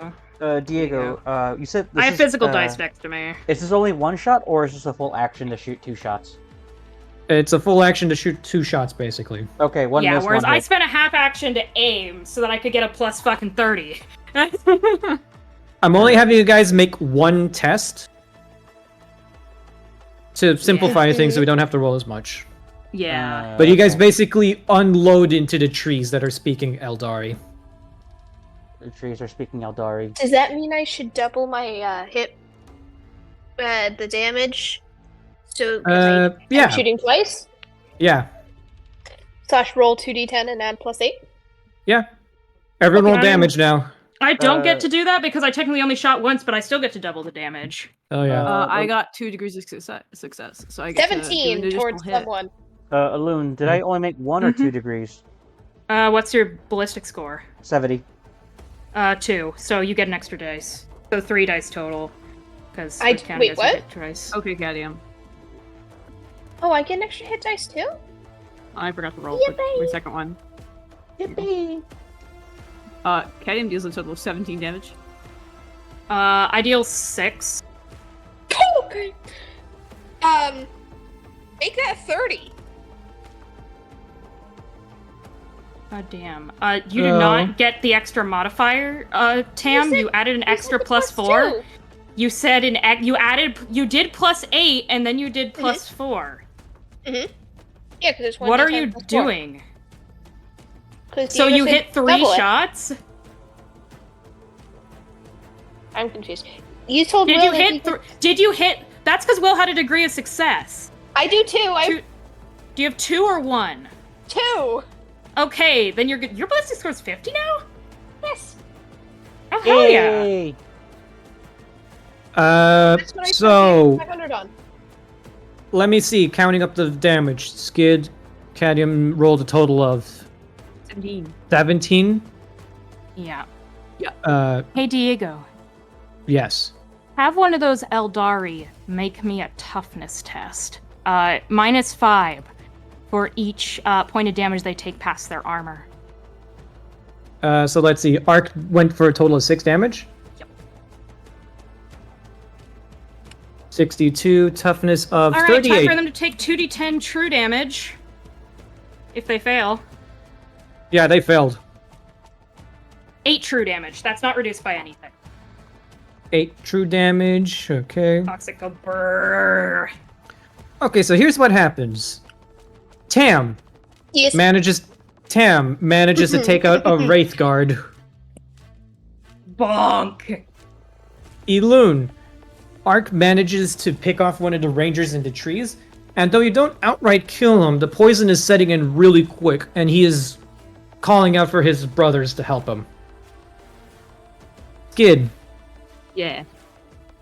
You manage to knock one of the Rangers off the tree entirely, and you see him fall.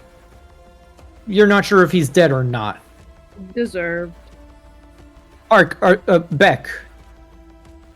Are you using the hand cannon or the bow and arrow? Combination of both, let's say.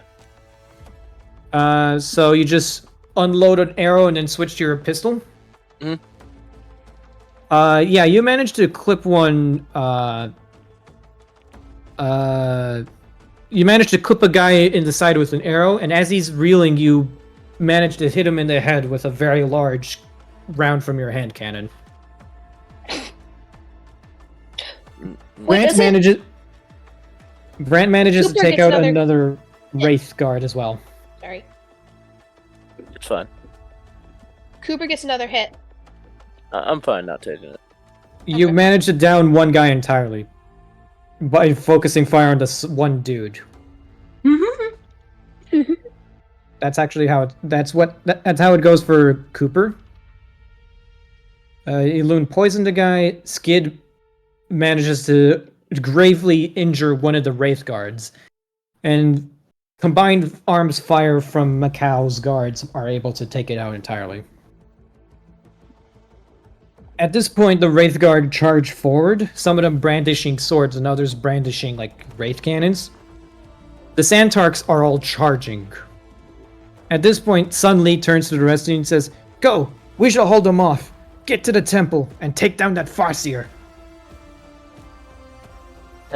Grant goes, he yells back, Assad, Roger that! And then from there, he yells toward everyone. He goes, with me! As I begin to walk toward the flank. Ark, who is pseudo invisible right now, is following directly behind him.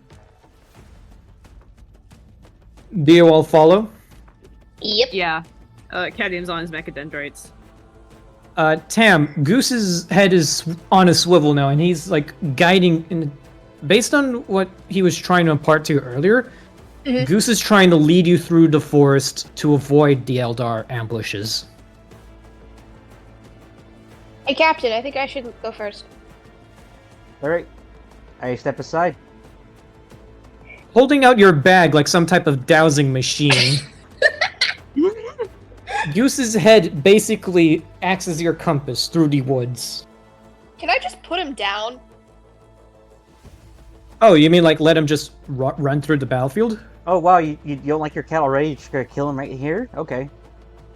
No, I mean, like, so he can walk. I know, Oh. I know. I'm being... So you let the cat out of the bag.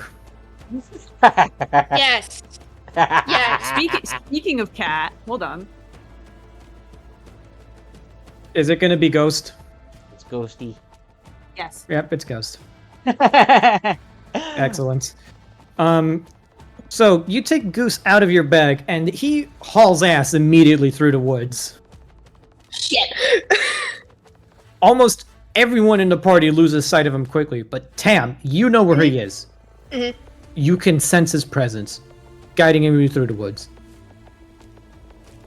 Whereas the rest of your party has lost sight of the Grinix entirely, Tam is the only one who knows where he's going, and you lead your crew through a non-linear path through the woods. It seems to work. Okie dokie.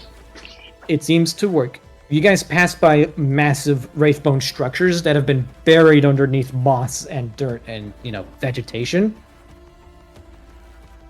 And there are no signs of Eldar. And eventually, you can start to see the Wraithbone Temple in the distance get closer and closer. And then you see a large figure step forward on the path you're on. A large, brutish, uniformed man, wielding a plasma sword and a power sword.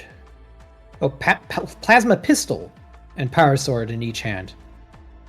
Hey, yo, this guy's stealing my whole fucking flow. The plasma sword makes its return, everybody.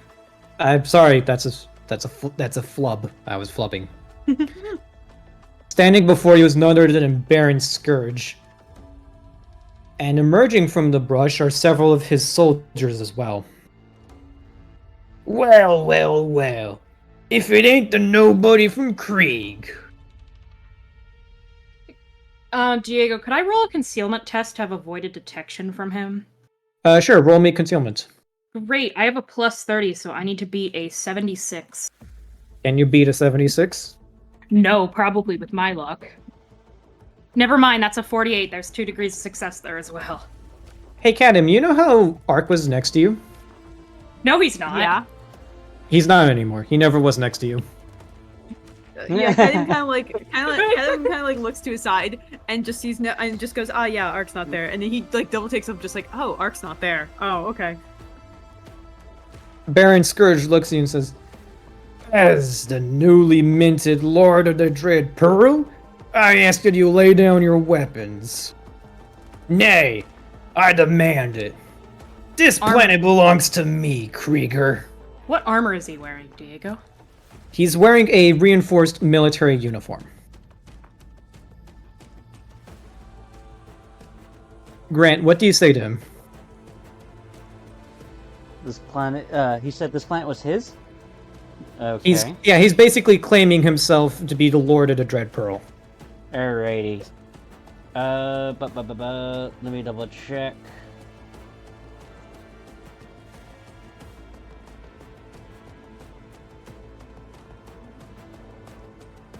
The Lord of the Dread Pearl? Okay.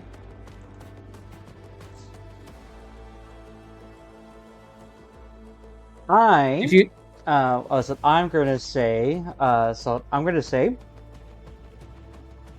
prepared to walk through the gates, and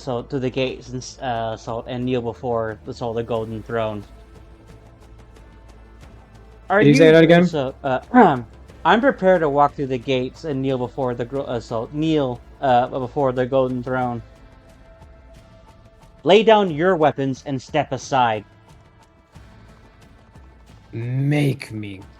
Your kind brought ruin to my planet. You invited ruin. These Eldar had to have followed someone. And who better than the first one in the door? Diego. Yes. Needle pistols are silent with no muzzle flash. Is his head exposed? His head is exposed. Yeah, I'd like to shoot him in the head. And as you line up this shot, Abel Garrett steps forward. Captain Grant. Yes? Let me have him. He goes to his sides and pulls out a pair of beautifully crafted power swords. The energy field's Jesus. humming on. Mm. Abel Garrett looks at the eye of Scourge and says, "He and I have unsettled business." You need help? No. No, I'll only slow you down. This bastard massacred my troops on Sabrine. I want to repay him the favor. By all means. He looks to you and says, "You're a man with honor, Captain Grant. Men like you are in short supply this side of the maw. Got a good head on your shoulders, too. Don't lose it. And when this is all over, drinks are on me." Grant nods. And he signals everyone else to go around them. Janko Scourge gives a similar signal to his men. "I'm gonna make you squeal, pretty boy. And when I'm done, I'm coming for Pappy and Mammy, too." Garrett assumes a dueling stance. And you can tell just by the way he holds himself, he knows how to use those fucking power swords. Yeah. Are we gonna witness this duel, or is this gonna happen off screen? This is going to happen off screen as you guys are moving away to the side. Ark, you have a perfect shot at Baron Scourge, but knowing what type of person Abel Garrett is, taking the shot will greatly displease him as you will be denying him an honorable duel. Yeah, even if it'd be basically untraceable, as in, like, nobody, even the man himself, until the poison click checks in, would even realize he'd been shot. Yeah, Ark's just gonna put the pistol back in its holster and basically silently follow the rest, Grant and the others. As you guys leave the small clearing in the path, you hear the humming sting of power swords clashing with each other. The roaring liquid of plasma burning trees. Lasgun fire between the soldiers of House Garrett and House Scourge. Whoever wins this battle will go down in legend. Everyone, turn to page 63. It's good to have friends. We love a good Abel Garrett. Everyone put your tokens at the very bottom center of the map. You may need to resize slightly considering the map. Oh yeah, they need to be small.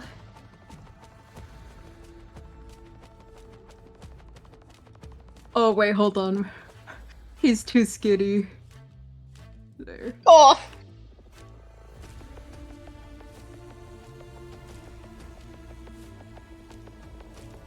There is no Ark. The Ark is a lie. Do we need to include tokens of Silverwind Guardsmen? No.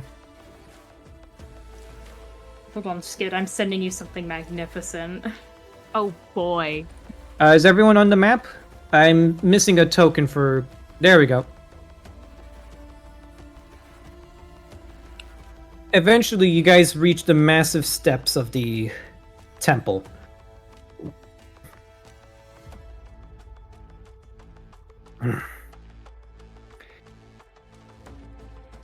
You can see this massive structure carved beautifully out of wraithbone, sitting in the middle of a clearing.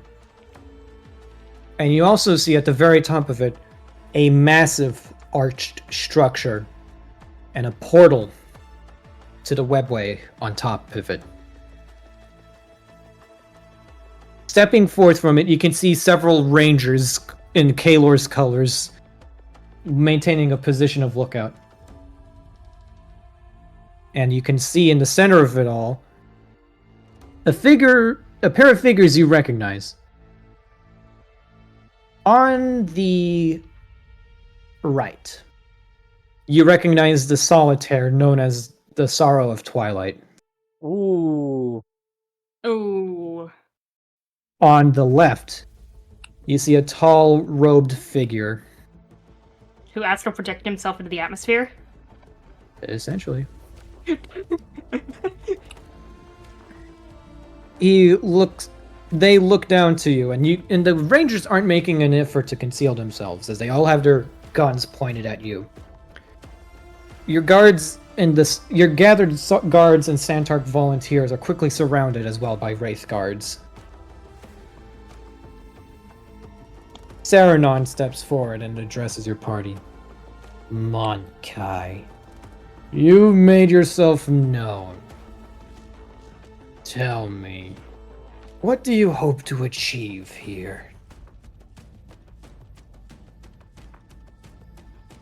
I'll have Grant talk last. Or is this like one person, or each of us take a turn, Diego?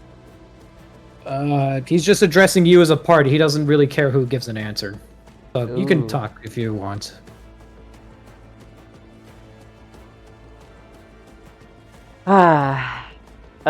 Grant is going to turn to Ark. And, a loon. I'm asking you this as a player. Grant's going to say, Ark, introduce us and our intentions. Oh, motherfucker. Out of context, not in context. Because Ark's personal intentions would be different from what Grant expects him to say. Right. Because he sees the fucking solitaire, he stared directly in the eye and goes, ah, shit. The Farseer doesn't scare him nearly as much as, you know, a motherfucking Harlequin. I'm just explaining this out of context. Ark kind of looks to Grant and just mutters to him very quietly, so I'd rather not. Alright. And then from there, Grant's gonna go, I am useless Grant of the Silverwind Trade Dynasty. We are here to claim the riches of the of what is referred to as the Dread Pearl. As a rogue trader, I will allow you to remove yourself from this planet. And you shall be given safe passage to do so.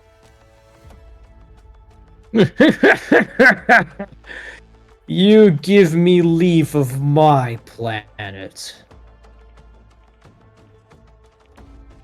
That is adorable. Even for you, Monkai. Very well. Ark kind of switches into Eldar and kind of crosses arms. Yeah, it's cute, isn't it? I just have one question, though. Saranon turns to you, and you can feel genuine anger is radiating off his person. You would butcher the tongue of my ancestors. Who are you? Arcturus Magellan, Seneschal of the Silverwind Rogue Trade Dynasty. And I think I have something that you might want. Ooh. Saranon tilts his head. What could a lowly monkey such as you offer me? Ark basically just pulls out the Soul Stone. Stole this off a couple of Strixes. Instantly, several guns are trained at you, specifically, Ark. Yup. I'm willing to give it back. Perfectly free of any gunfire being exchanged, as well as the other ones that I know for a fact our men are holding on to. In exchange, you're letting us off this planet.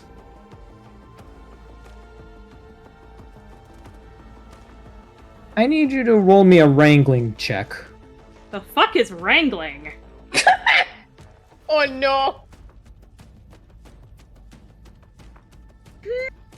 Yeah, Diego, I don't have that skill. I do! Does that help? Oh wait, that's the wrong skill. Shit, which one was it? Like, I have a train. Sleight of hand. Sleight of hand. Roll me sleight of hand. Really? Sleight of hand? Oh, fuck. Okay. Minus 20.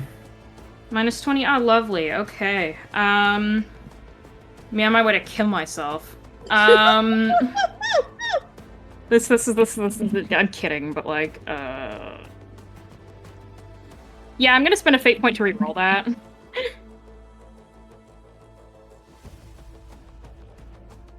Okay, never mind. The first one is better. What's your The score second for that? one, the second result is used, unfortunately.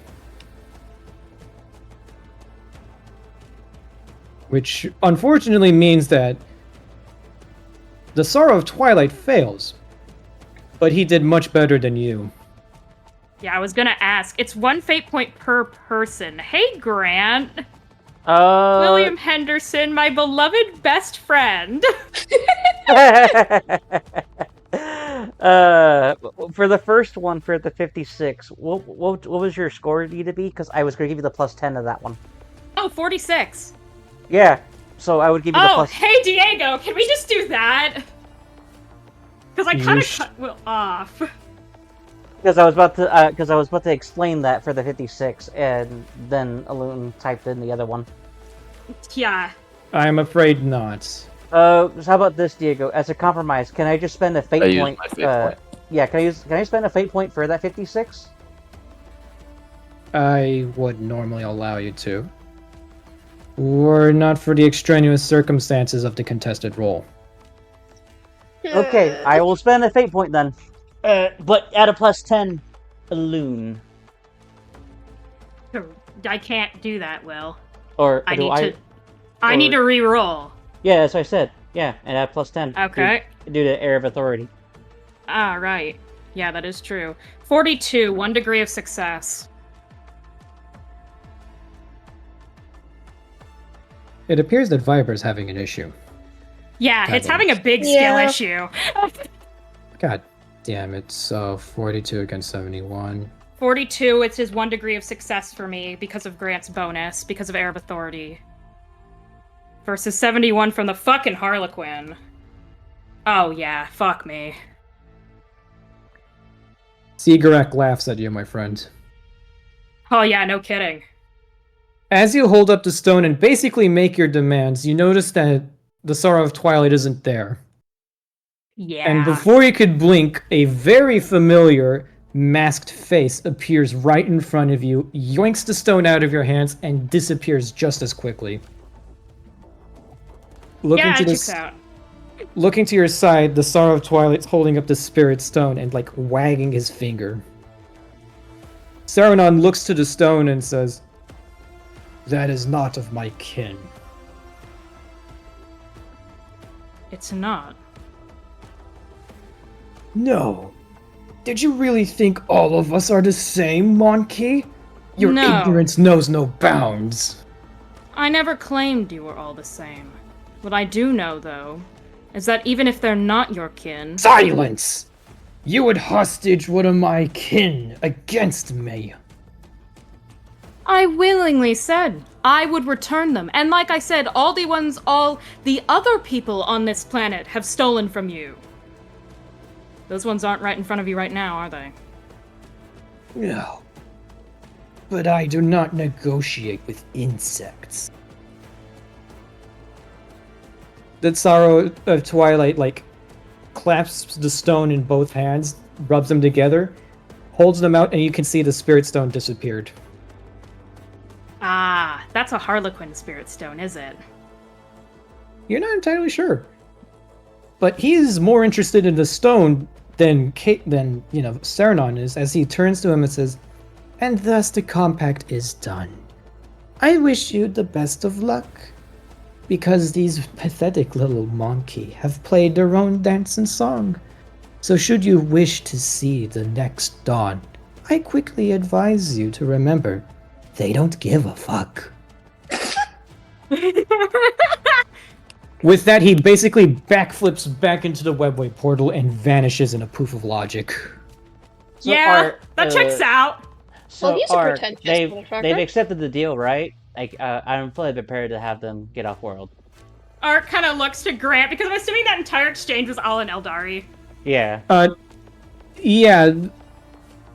Saruman was talking to you in English, basically. Well, Yeah, Gothic. low Gothic, question marks. Question marks? Yeah. Quotation marks, my bad. And the Sorrow of Twilight was also speaking low Gothic. So you basically tried to invoke their own language. They shut you down and spoke to you in your own language and making it clear that you did not endear yourselves. At the very least, the Sorrow of Twilight doesn't have beef with you. Saruman does. Yeah, Saruman definitely does, though. Because otherwise, if the fucking Sorrow of Twilight, the Harlequin, had beef with us, he would have just skewered Ark with the Harlequin's kiss before he could even blink. Yes. Actually, what if we don't loop it? Yeah, there we go. Speaking of That might help. things might die. Cadium is kind of like he's like looking at like Ark and Grant and kind of like gesturing, like very vaguely to the arm that he built the grenade launcher in. So, Ark kind of looks like looks to Grant and kind of just gives him like a look. No, the Farseer has his head too far up his ass. all right, good enough. I quick draw my plasma pistol and I shoot the closest Eldari. I want to shoot my grenade launcher. Roll me ballistic skill checks, you two. Awesome. Yay! By the way, have we settled on the stats for your grenade launcher yet? Yes, we have. I think. Also, I'm re-rolling. Okay. Are you keeping track of your fate I'm points? spending a fate point. I have not spent a fate point yet. I have 2 of them. That is better. That's an 18. Much better. That's much better. Can I do my Air of Authority to make that into an 8 instead of an 18? Diego? You can't use it on This is yourself. the grenade launcher. You can't use it on yourself. Oh I'm no, not- it's on it'd be on Cadium, but for grenade launchers, they're pass or fail. It's a grenade launcher. It's a grenade launcher. It's pass or fail. Alrighty. I was more so trying to see if I could help increase the damage. So yeah, I rolled Nah. them. It's just making sure that's in unfortunately the not. general vicinity. It's just One. that's all it is for grenade So- launchers. I So believe. the grenade launcher we decided it's the one that does a 2d10 X type damage or whatever with the blast 4 and it has a Loon, clip my of ballistic 1. skill is 70. Is this 4 degrees of success or 5? 70. That's 5. 5 degrees of success plus the initial damage roll, so that's 60-10. No, it's No, so- 1 per 2 degrees. 1 per 2 degrees. So 2 extra dice, mate. All right, 3d10 plus. No 6. cheating. I just rolled a quick Oh. 2d10. And by the way, I'm shooting at the big guy. Which big guy? The one with a different token than the other one. That is Farseer. Saranon. You Yeah, I'm can't gonna reach shoot that him. far with your grenade launcher. It has a range of strength bonus ×3. Really? Yeah, that's Yeah. what it says when I'm looking at here. The Mazoa grenade Oh. launchers. Hold on. There's 2 grenade launchers like right next to each other, I'm pretty sure. Yeah, I told you that the one you're using is the Mazoa pattern. Yeah. And Oh, no, wait, that is- 17 tiles away. No, that's my bad. It's It has- 80 meters. Yeah, I was about to say, I know I was that's not looking what- at the stats it's for the 80 grenades. meters. I was looking at the stats for the grenades, yeah. my bad. That's why, yeah, it's a Yeah. grenade launcher. It launches Grenade them. launcher. I can launch them. Yeah, never mind. So Grant yeah. does 25 points of damage to the nearest Pathfinder. God damn it, Cadium. I do 5. But it's a blast radius. That means it's gonna hit everything around him too. It has a radius of it has blast 4 on it. That's a radius of 4 meters. So let me just create a shape to show you how big that is. If So- it's centered on It's with him, frags. 1, 2, 3. If 3 I'm pretty sure that's plus 4, So it's 7. this, What's the penetration in your plasma pistol, Grant? Plus 6. Plus 6, so that is 24 points of damage reduced. So that is, So that's the radius of the grenade. awesome. That's what Cadium just blew up. I'm so cool. what is the 5. damage on the grenade? It did 5. 5 damage. It has a penetration of 0. It does X type, whatever that is. It's damage. that's just bludgeoning. It does bludgeoning, yeah. Or I guess it's technically not bludgeoning. I think it's like impact is what it's called. Impact Everyone damage. takes 1 point of damage in the That's radius. something. We take Yep. those. I'm deleting that radius now. And Grant managed to take down one of the Pathfinders with a quick shot. Damn, that is a lot of damage. Yep, I'm gonna blast him dead center in the chest. Yeah, he is dead center in the chest, and you notice you barely avoided the Spirit Stone. Sheesh. Yeah, they would have gotten really pissed if you broke that. Yeah. Saranon looks to his fallen compatriot and says, "No matter. The Infinity Circuit yearns for more of my brethren, and this world is rich in the Spirit Stones of my fallen kin. Do you know what I intend to do with my world, Monkey? I will scour it for the Spirit Stones of the Fallen, bring them to Kalor, and he's merged in with its infinity circuit. as he's basically saying that, I'm gonna just take a shot at him. Yeah, can we shoot at him again while he's monologuing? He dodges your shot, Grant. Art kind of looks to him and switches back to low gothic. We get it. The world's important to you. Just take the soul stones and leave. Why would I leave my own planet? This is my home! You realize that, given the known phenomena of this world, the warp storm is going to cut you off sooner rather than later? Just like it did the first time? You ignorant fool.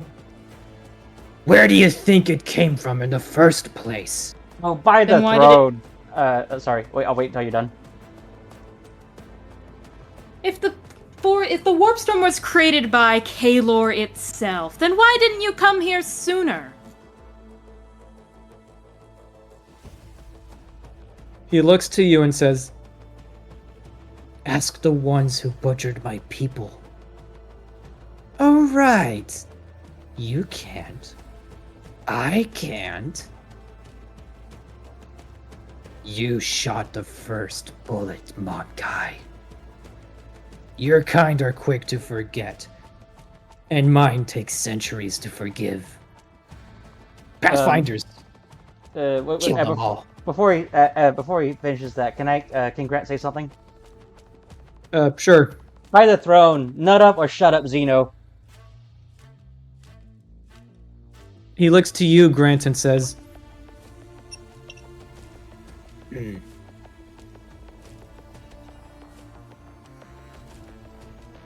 leave him alive. The rest kill them. He points towards you, Grant. Our cousins in Komora will pay a fine price for him. Then come Everyone and roll take- initiative. Then come and take it. Yay. Everyone roll initiative right now. Oh my god, that guy loves hearing himself talk. He I has just ask the ones who killed my Damn it, people. Cadia. Arx is like, dude, if you control the warp storm, Mr. Almighty Powerful Farseer, why didn't you fucking pardon ages ago? And he's just like, well, meh, I'm not, I don't answer to you. It's just Wait, like, hold yeah, on. exactly, dumbass. I forgot to add my modifier. Yo. Yeah, but just keep the 10. Just add your mod. Yeah. I rolled a 1, fucking 2, 3, 6. 4, 5, Cadium, you gotta be 6. fucking kidding. Okay. Let me real quickly. Arc has a higher agility, or bonus, so I'm gonna be. Here are the rolls for each of the individual pathfinders. Those are D100s. Oh, right. My bad. 10. I don't think they have initiatives of 77. Oh, L, you're L1. And this is for Saranon. Wait, Saranon Diego. sucks dick. Diego, Yeah. where's Goose? Goose disappeared. You get the feeling that he is fucking hiding. No. Distance-wise, where is Goose? He has not left your telepathic range. Fuck yeah, I've got a 17. By the way, all the Eldar have a +5 to their agility. Okay.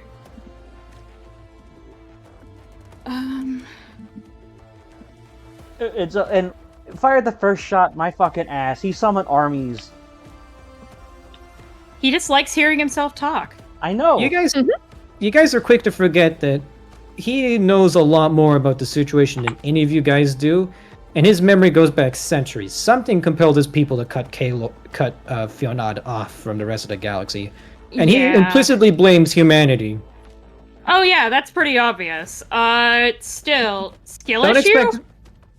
don't expect him to explain himself. You don't justify your actions to the pigs you slaughtered, do you? That is his logic, basically. He does not give a shit. He doesn't have to explain himself to you.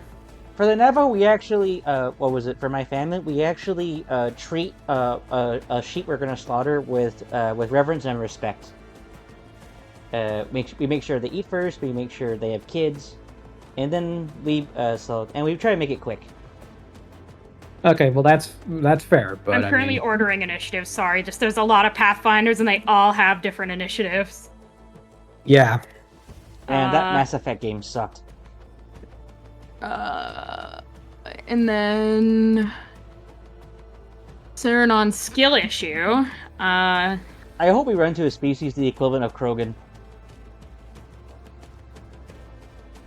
Those would be orcs. Yeah. Yeah, but Krogan are cooler. Yeah.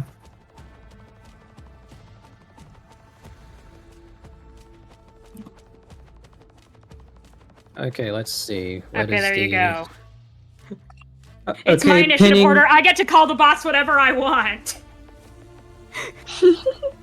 Okay, how do I pin this? Here we go. Pin message. Yep, pin it. I am always at the bottom of initiative. Top of the order, Tam. ZZ. Did a bitch. Which bitch? That is a good question. You're not gonna third eye. You need to get an order. You need to get in range of them, so you know. What if I look at a bitch? How big's the That's not gonna cone? work. How big's the cone? Diego? I don't have the power memorized. What's the? Are you trying to do lidless stare or just a generic navigator power? Well, none of the navigator powers have a range. Well, that's a lie. Void Watcher does. But, The rest of them kind of have a range of if any, If I ZZ can can see see them. yeah, within line of sight. It's kind of the range. So pick a target and do your Light thing. them on fire. Yeah, I'm gonna do Warped Veil Eye for. I'm just gonna draw a box real quick.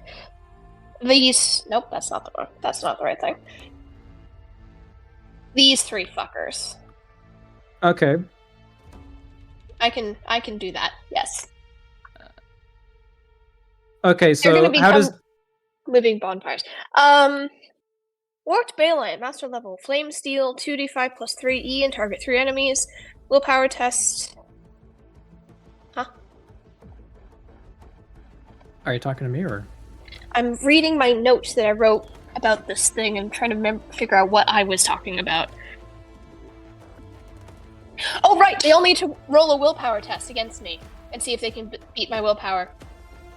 Okay, willpower. These guys have a willpower of 39. The Pathfinders. Uh-huh. They have So- to It's beat an a opposed 52. willpower test. No, it's an opposed willpower test. It You need to roll is? 2. I do? Yes. Oh. One of them made a 33, a 26, and a 72. I thought it was just a roll pad. I just thought it was a... Yes. No, because that would mean the higher willpower is, the easier the DC is. So two of them are Dice two of them bots? What the fuck just happened? So two of them resist your power. One of them falls as victim to it. Yes. He lights on fire. He lights on fire. Wait. Is there a damage roll associated? Yeah, willpower test gains a plus 20 bonus. Oh, wait! You have a plus 20. I think of a plus 20 bonus. Uh, So that becomes a yes, 38. yes, you do. So, that would mean that, yeah. Tam, do you have a degree of success? I have... Yes, I do, because my willpower is 52. Diego, any one of them that don't have at least 1 degree of success also light on fire. So that's everybody. They all light on fire. Tam, roll your damage. I get 3 living bonfires. Jesus fucking Christ. Roll 2d5 plus 3. I'm gonna copy paste that 3 times. Just roll once for all of them. Fine. Yeah, Please. Bye. They all take 6 energy damage, which I think is it true damage, Tam, since they're on fire? It is. Does it 2d5 ignore? plus 3. All non-psychic defenses protecting the targets are ignored. Yeah. So that's they- no So it toughness, no It toughness, ignores no toughness, armor. armor, and psychic defenses. So basically, yeah, it's like toxic. It's true damage. Yep. Which pretty much means they all light on fire and take 6 damage. Yep. So this guy's down to 8, 8, 8, And how many other Pathfinders are left on the field? That is 3 more, and then Saranon. I'm gonna trim the ones that are lit on fire with green because that's ZZ's color. Yeah. I was just gonna put them in a box. Oh, that's the wrong thing. I can just put them in a box. No, and- it's easier to do it this way because In the forever, you're putting them in the forever box. there we go. They're all on fire now. Now, if I'm correct, that means they need to make an agility score at a test at each of their tests to put themselves out. Yes. Yeah. I think it costs I believe it costs an action. It's the same as with a melta weapon to put Okay. themselves out. Is that the So end of let your me- turn? Is that the end of my turn? Probably. Navigator powers are a full action, I think. Are they? I think. You're the one who's supposed to know this. I don't know. It doesn't say this stuff. Then assume like No, I most think psychic... it's a no. Wait, I think it's a half action because when I killed the jobbers, I got them all insane, and then I shot one, which is also a half action. So I think. So yeah, then never mind. It's like telepathy for psychers. Navigator powers are a half action, unless specified otherwise. Yes. Can I shoot You a see- bitch? Yeah, go ahead and shoot a bitch. Shoot a Tim, bitch. these are things you should know, not me. No. Nope. Never mind. What's your Missed. what's your what's your score supposed to be? 51. I'll give you a +10 of that. Okay. Roll damage. Okay. Okay, Diego. They must now succeed on an agility test, a regular agility test, or they continue to take fire damage. Okay. 7. Okay, so 7 points of damage. What's the This penetration dude. on that? 7. No, penetration of the weapon. 7.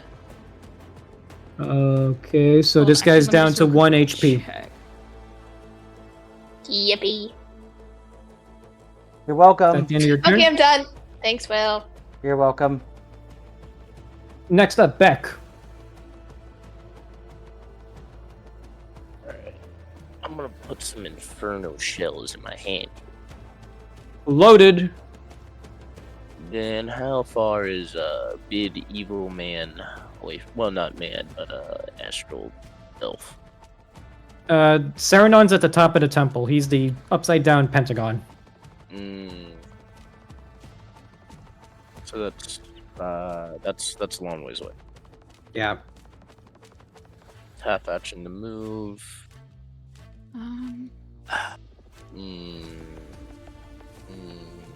Conditions and special damage. Fire. A character suffers damage from fire each round he is exposed to it. At the beginning of each round after the first in which the character is exposed to the source of Bro. flames, he must make a challenging agility test or continue on fire. Once a character is on fire, he suffers 1d10 damage with no reduction for armor and takes 1 level of fatigue each round until the fire is extinguished. Thank you and slight depleted.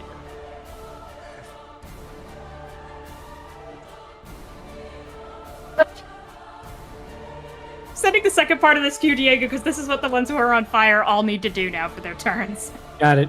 So what are you doing, Coop? I shall half action. How much movement? What's your agility bonus? +5 right now. Then you can move like 5 spaces, I believe. 1, 2, 3, 4, 5. Alright, I shall shoot the one closest to me. Okay, make a ballistic skill check. Yeah.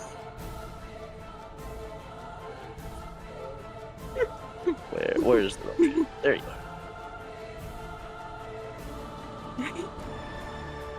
That is. Fuck. Ah. Roll damage, buddy. Oh, Jesus fucking Christ! Damn. So that's 4 degrees of success. 2 extra damage dice. should have shot the main guy. Diego, look in general. That's what they now need to do every turn. I already know. It's so funny. 14. Penetration on your hand cannon. Two, I believe. Yes, 2. Which one is it? 2. 2 points of Two pen- damage. 2 penetration. Yeah. Let's see. So that is 14 points of damage. 2 reducing them. They have a total of. Let's see. That's 3. He's fire. 4, 7 minus 5. That's. Yeah, this guy's dead. Oh, very neat. Is that the end of your turn? Free action reload. The one shot. I gotta make sure I have ammo. Yeah, okay. Just asking. Next up in initiative order, let's see. Checking pinned. Eldar Pathfinder. This guy. Agility bonus 5, so he's gonna move down 5. He's half moving. Look at him go. I think this he's- is the one that's also got shot already, right?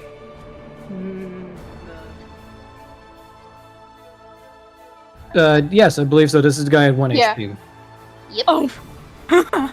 Because he got shot. He does not look happy about that, so he's going to roll an attack on ZZ. Fuck. Hog. I'm afraid I can't help you from this far away. Or Well, you from don't need long-range to. shot. Great. He missed entirely and valiantly dies on fire, unfortunately. Wait, he's on fire? I thought He's he not wasn't on on fire. fire. He's not on He's fire. not The on green, fire. the ones trimmed in green are on fire. Oh, never mind.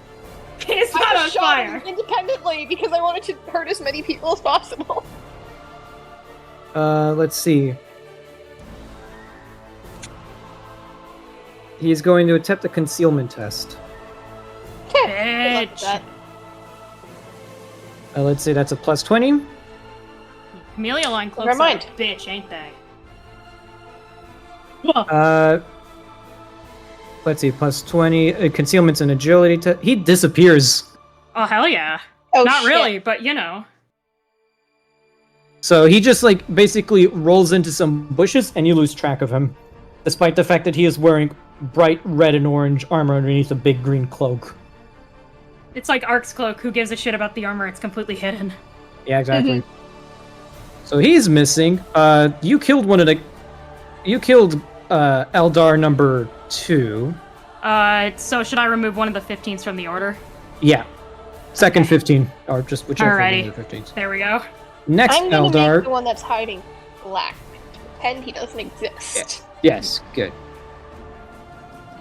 This guy is going to attempt to take a shot at Cadium. Okay. Once he moves over 5 here.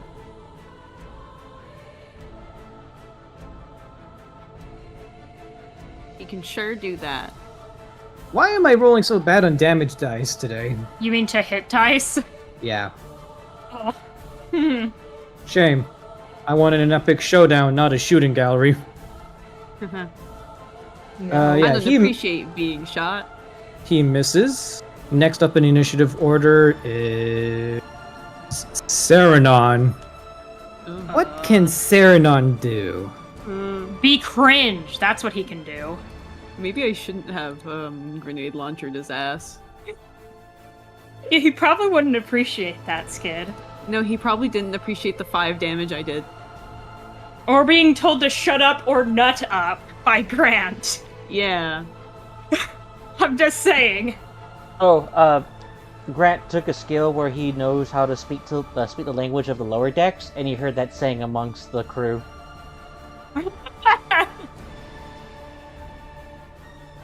You literally just told a Farseer that he had no balls. Yeah, exactly.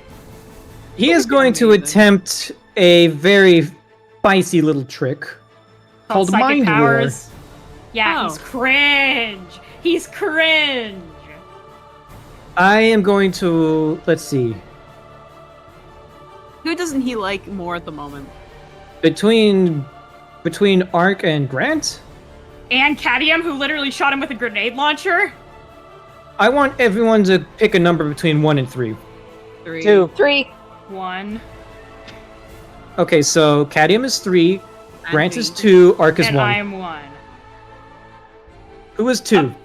Grant. Apparently, Grant. Too. Apparently, he is offended by Grant saying no balls. No balls. Fight me. No I need you to make a willpower check. Alrighty. I'm sorry, Diego, but the fact that he's canonically more pissed off at no balls than Ark actually straight up arguing with him. Oh my come fucking on. god! That's so Oh. many degrees of failure! Oh. Oh no! Fate point that bitch. Oh, he has a fate point? Oh, Ow. big. Oh, Ow! Farseer skill issue, Saranon strikes again! Humongous L. Humongous L! Humongous So, L of is the there a difference century. between my fellowship being a... I know my fellowship, I failed, technically. It was a 34, No, it's but is this- willpower. Oh, it's willpower. It's willpower. So, Will, you fail by 3 degrees of failure. How many degrees does the Farseer man fail by? He has a willpower of 59. He also fails by 3 degrees of failure. So They both fail real bad! if the target wins the Wow. power, has no further effect. If the target fails, they will suffer 1d10 points of explosive damage plus an additional 1d10 damage for each degree with which the force are defeated. So he's just because of how opposed test works, the Farseer's bonus is higher, so Grant does explode for 1d10 explosive damage. I will spend a fate point then. Owie. Have you Why? spent a fate point this turn already? No. It's not per turn, it's a free action. Okay, roll me a fate point then. So many fate points. I still failed. Grant pass? now only fails by 2 degrees, meaning he does not explode. Okay. Saranon reaches into your mind to basically try and make your head explode. He ruthlessly tries to invade your psyche to try and dig up whatever dirt he can. Basically so that he can compel your brain to destroy itself in a big scanners type explosion.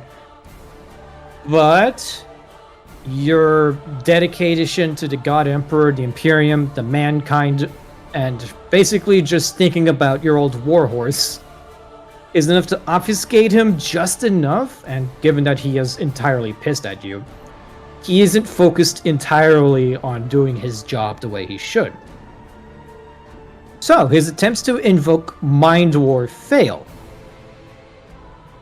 But you do hear something, but you do hear a tickle in the back of your ear, Grant, as you hear him whisper into your mind, "Shattered glass. Interesting." That is the end of Saranon's turn. You motherfucker literally is living up to the joke name I gave him. Diego, by the way, when I wrote Farseer's skill issue Saranon, I was just, because the man was, being obnoxiously mysterious, I was beating it as in, ha ha, he couldn't open the word, he couldn't get here until now, ha ha. But, Elin, I think in these recent D&D games, you've had, some kind of weird prophetic power, because I you called yourself know, having right? that nat 1 the other day. And I've called myself multiple times in Diego's last Rogue Trader session, failing or succeeding rolls. I'm just magical, man. Ark. What can I Yeah, say? I think you're just It is your prophetic. turn, actually. Oh fuck yeah!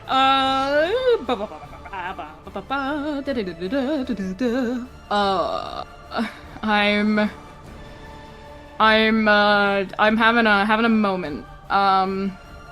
Let us see here. Let me check my weapons and also how far away he is from me. 1, 2, 3, 4, 8, 9, 10, 11, 12, 13, 14, 15, 16, 17, 18, 19, 20, 22.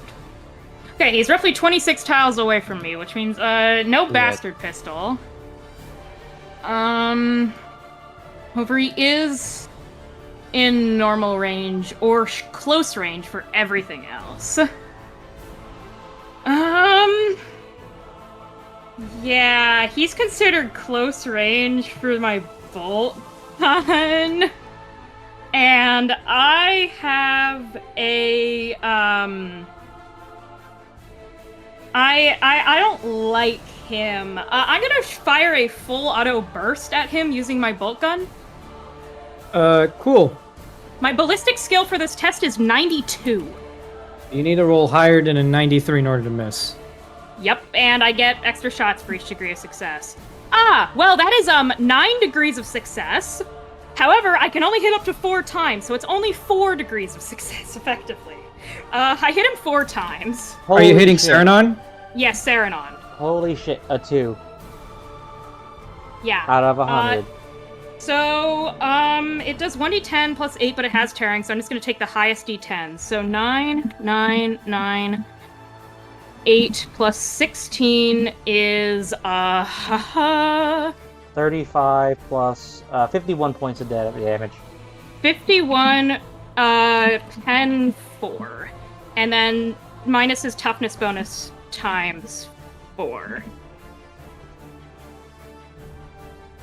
In other words, I don't know his stats, but if his toughness bonus isn't that high, he's gonna fucking explode. His toughness bonus is 4. So, it's reduced by 16, so he takes 35 damage if he doesn't have armor that protects him. He has armor 6. Then he takes 8 less points. He takes 27 points of damage. He is going to attempt a reaction to negate the 1 damage roll. Okay. I had 9 degrees of success on this roll, so, He succeeds in reducing 1 damage roll from the attack. So get rid of that 8. get rid of that 8. Okay, then he takes 19. Okay, he's down 19 points. Noted. Yep. That's a full action. That's the end of my turn. Okay, cool. Who's up next in the initiative? Wait, hold on. Your toughness bonus is only applied for the first fucking roll of the round. Oh, he should take 12 more damage. He takes 31. Toughness bonus is only applied for the first hit you take, if I remember correctly. I'm pretty sure I just researched this. Hold on. Yes. Yeah, toughness bonus only applies for the first hit. Then he takes 31 damage. Okay. I calced wrong. Noted.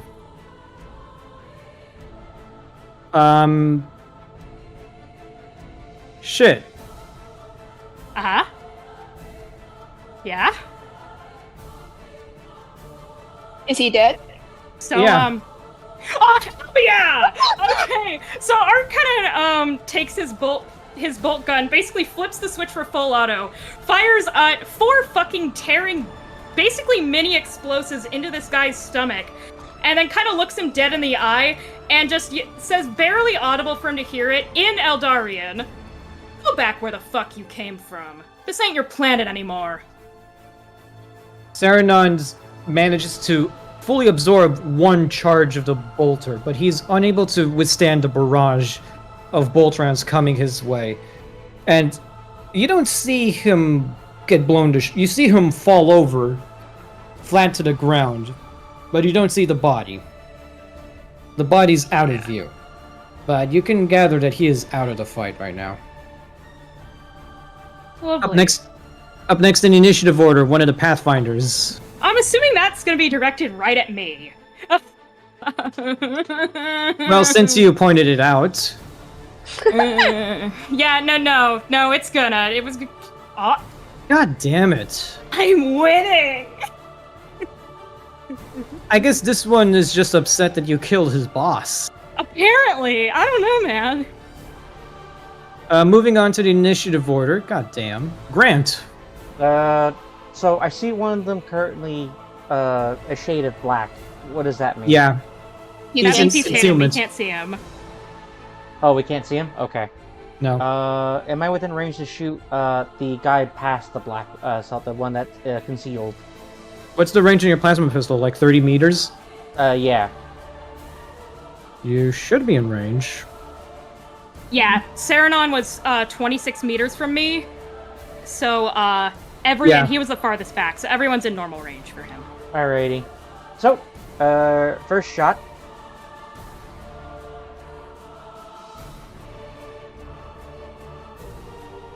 That is just a regular hit. Hog.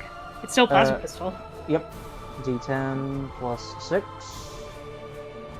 So 11 points of damage with pen 6. Fuck, dude. And 6. And this is the guy directly behind the concealed one, correct? Yes. Okay, so pen 6. He has checking 4 armor, toughness 3, so that's 7. 1 point of damage is negated from the total. That is 11 points of damage, so that's 10. This guy loses 10 points of damage. Oof, he is not looking good. Alrighty, and I will now finish him off. Or, yeah, I'll just finish him off. Roll for it, buddy. Well, I miss. He ducks out of the way and aims his gun right at you. Alrighty, that is my turn.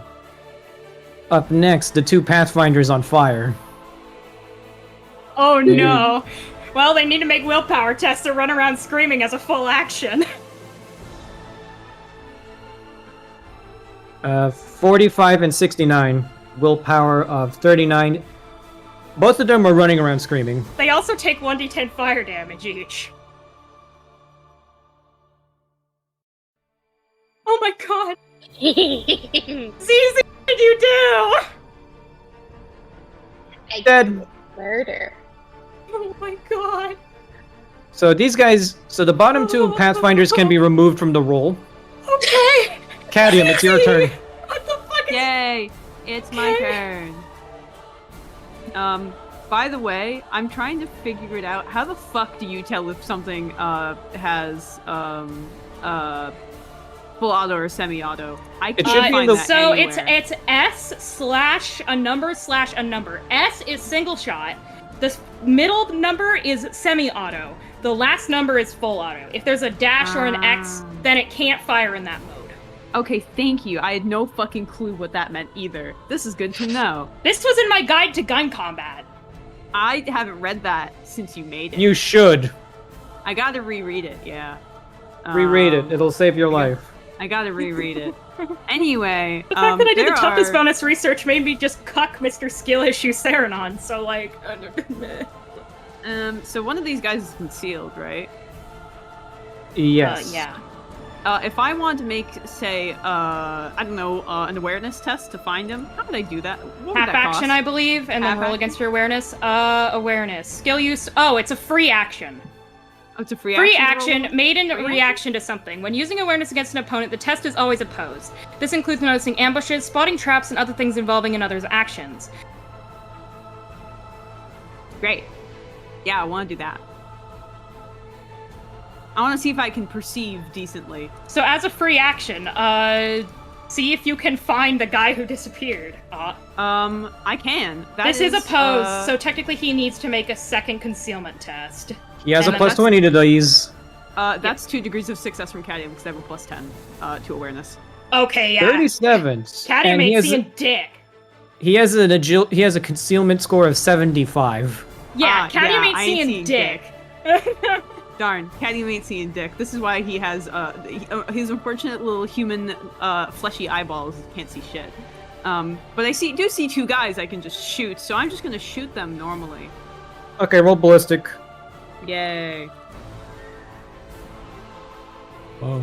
That misses. Oh, yeah, no kidding. I'm gonna do it again. That also misses. Good job, Cadium. Good. Ain't nothing I can do about it. Yeah. I sat there for such a long time just to miss. Yeah, I miss. I can't do anything about that. That's the end of my turn. Capital rolls, easy. Unfortunate. Okay, please So I don't set can't anyone use else a on navigator power, right? fire. Yeah, no. Yeah. No lighting anyone else on fucking fire. I was actually gonna use the lidless stare, thank you very much. You need to get in range for that. Like, maybe a bit closer so you're not hitting Beck. Yeah. And Cadmium. Okay. Yes, good. What? What do you want? Why are you being a gremlin? Yeah, so what if how do I know how far I can move? A half move is your agility bonus, which is a half action. A full move is 2 times your agility bonus, which is a full action. So I can move 3 boxes? Yes, as a half action. Oh. And 6 boxes as a full action.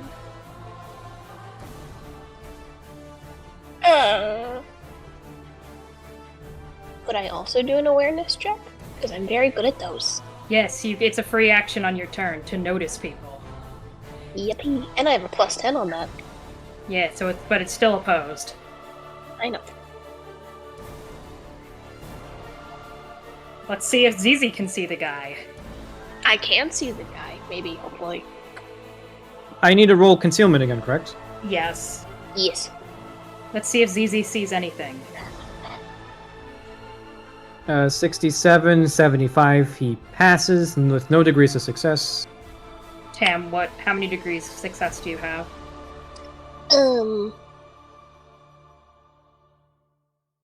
he's so close to being 1, but it's not 1. Okay, then his agility is 50-something. 55. 55. Tam, what's your score for perception? It's a 51 with the... 51. Okay, so then the person with straight up the higher score instead of the higher modifier wins. So unfortunately, ZZ sees nothing. This guy's really fucking good at hiding. Yeah, he's stealthy as hell, dude! In-game time to This shoot is hilarious. some bitches. When the random ranger somehow is more competent than the fucking farseer. Yeah! So sorry, Diego. Don't be. Jesus Christ, that scared me. Is this you re-rolling to test to detect or shoot? No, shoot. Shoot! Okay, roll damage. And my dog just started barking in my ear. That was really loud. We can hear Ruffy. Ralph, He's quiet. Oh, but Ruffy! What? Ruffy. What? Shut up. Actually, hold on.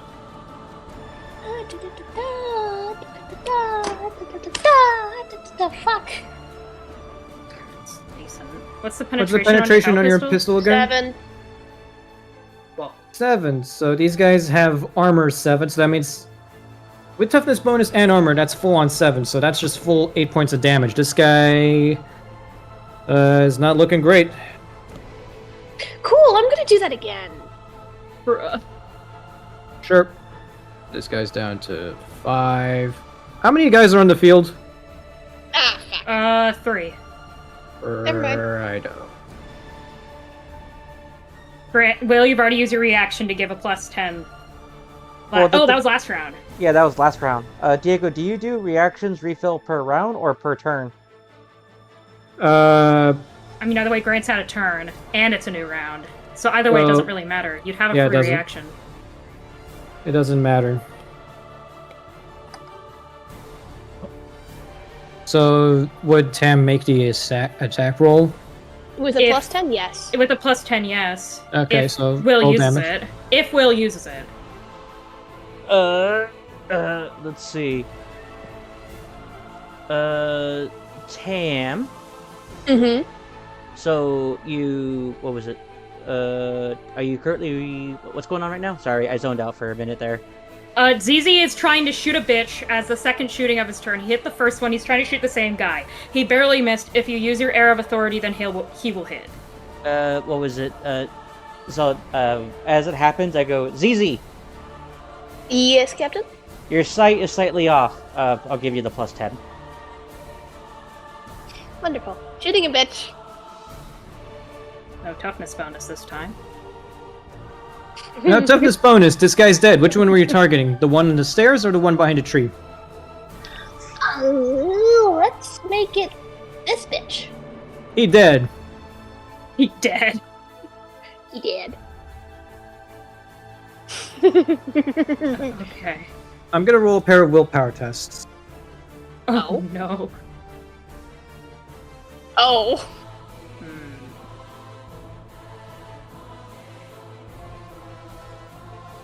The Farseer, the remaining ranger, looks down at his fallen companions, looks to you all, and immediately runs over to Saranon's corpse.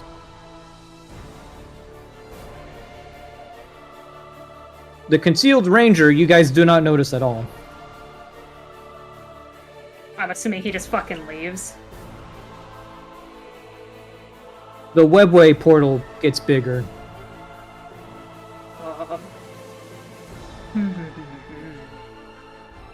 And you eventually see the last ranger enter it and disappear.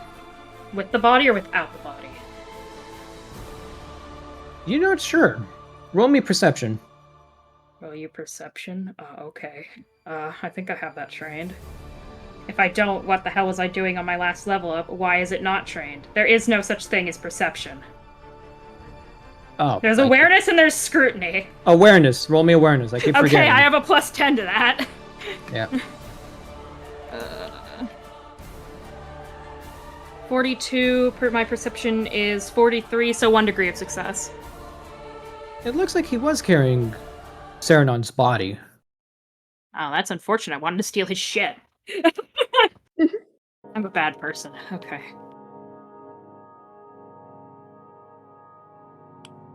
An eerie silence falls over the temple.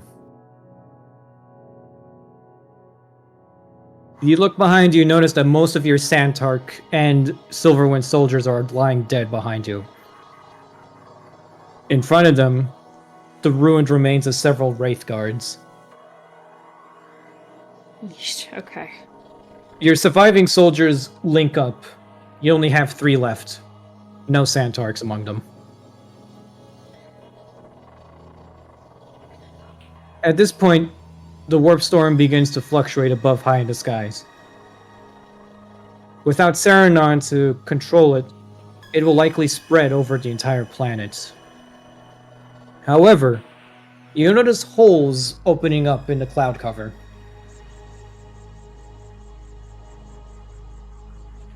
At this point, the webway gate fluctuates with and shimmers with energy again as a figure emerges from it. A singular figure. Allow me to pull up the appropriate photo. Emerging from the portal is another Pathfinder, but this one is different. Everyone go to allied NPCs. Okay.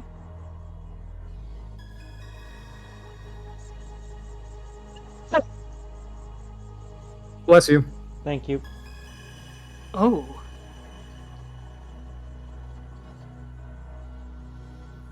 The ranger emerging from the portal is different than the others you fought before.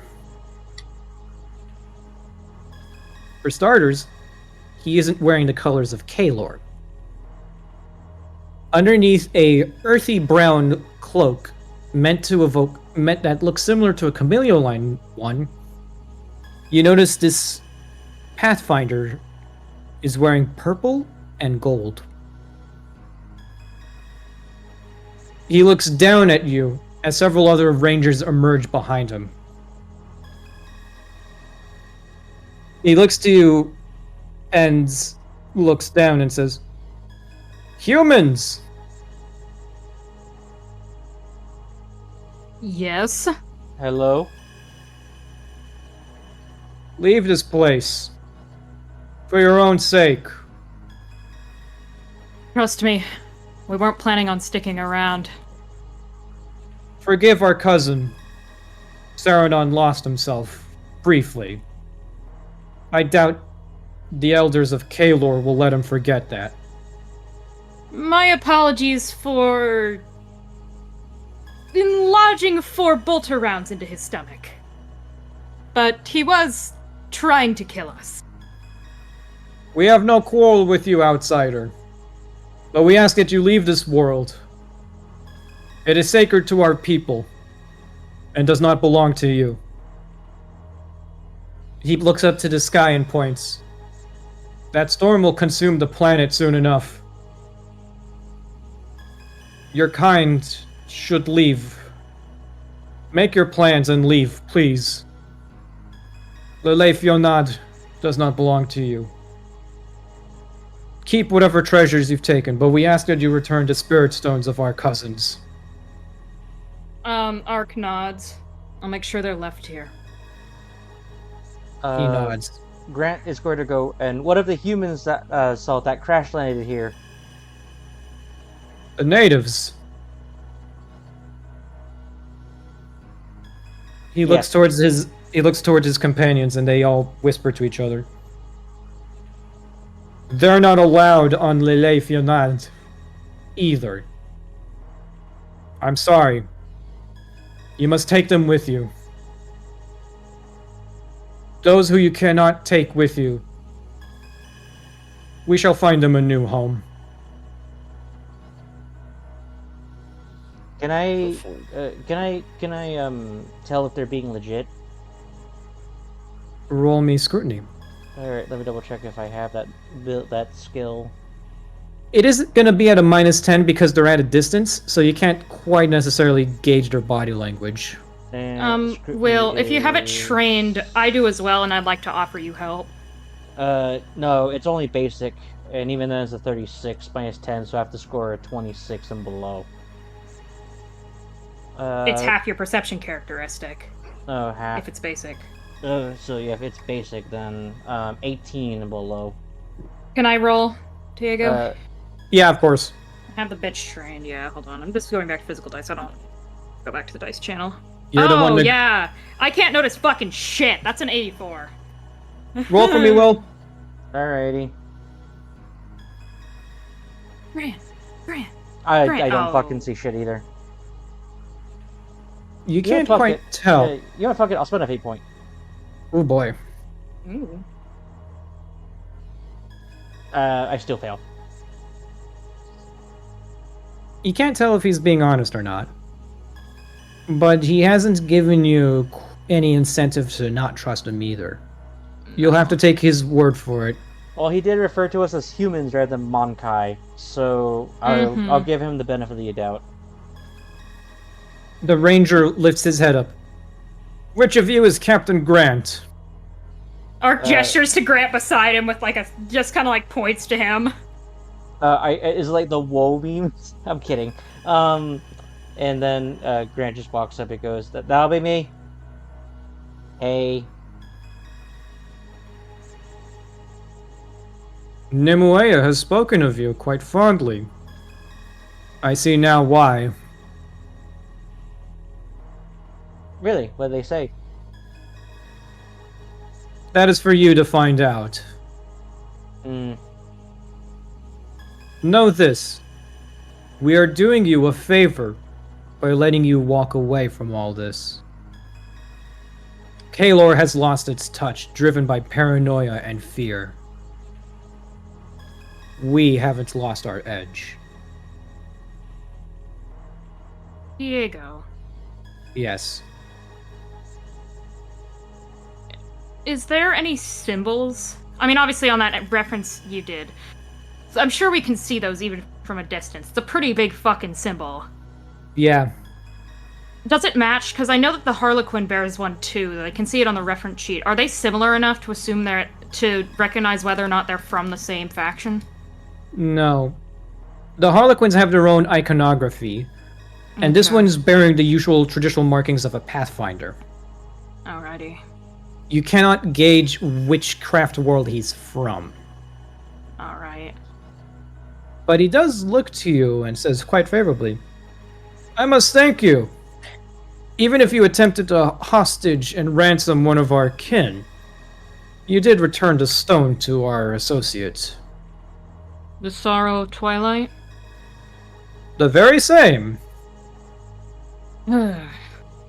You should know better than to ransom a stone, even if it's in the interests of mutual benefits. Word of advice? You come across another one of those, just give it up. Don't try and bargain for it. That's the plan, though. A Good. mad farseer is a bit of an extraneous circumstance. So it is. He looks back to Grant. And you? Yes? You've been very busy before you've come to this part of the galaxy. This is known to us. As I've said before, we are doing you a favor by letting you walk away. Because of this, we're making a deal. You turn around, get in your shuttles, take as many of the Santarks with you, and leave. And leave behind the weapons and gear you've accumulated from our brethren, including the Spirit Stones. In exchange for this, we shall summon you in the future. Like it or not, useless Grant, the war you started at Shiloh has come to the Coronis Expanse. Grant, he stiffens his posture and he currently clenches a fist. Ark kind of looks to the armor he's wearing, just like, well, shit. And then He from looks- there, Go ahead. no, you finish your thought, and then I'll continue mine. He looks to you and says, I'm sorry, but you should be the one to hear it first. Your old friend, Olazander, Mm-hmm. he's in town, and we've been keeping an eye on him. His goals are not known to us yet, but we have been on the trail for a while. Take your treasures, spend it well. Spread the word of your deeds here on this world. And when the time comes, we shall invite you to our council. Nimue has very high expectations of you. The Sorrow of Twilight corroborated these reports. And Iante has been following your ship for a while now as well. You cannot hide from us, useless Grant. Nor should you. The enemy of my enemy is my friend. Isn't that the human saying? Grant, he doesn't shrug. He tilts his head in like an agreement, and he goes, generally that's how the saying goes. And then from there, Grant's gonna like turn and look across his shoulder, and I guess he kind of wants to know like the visual expression of how everyone else feels about this deal.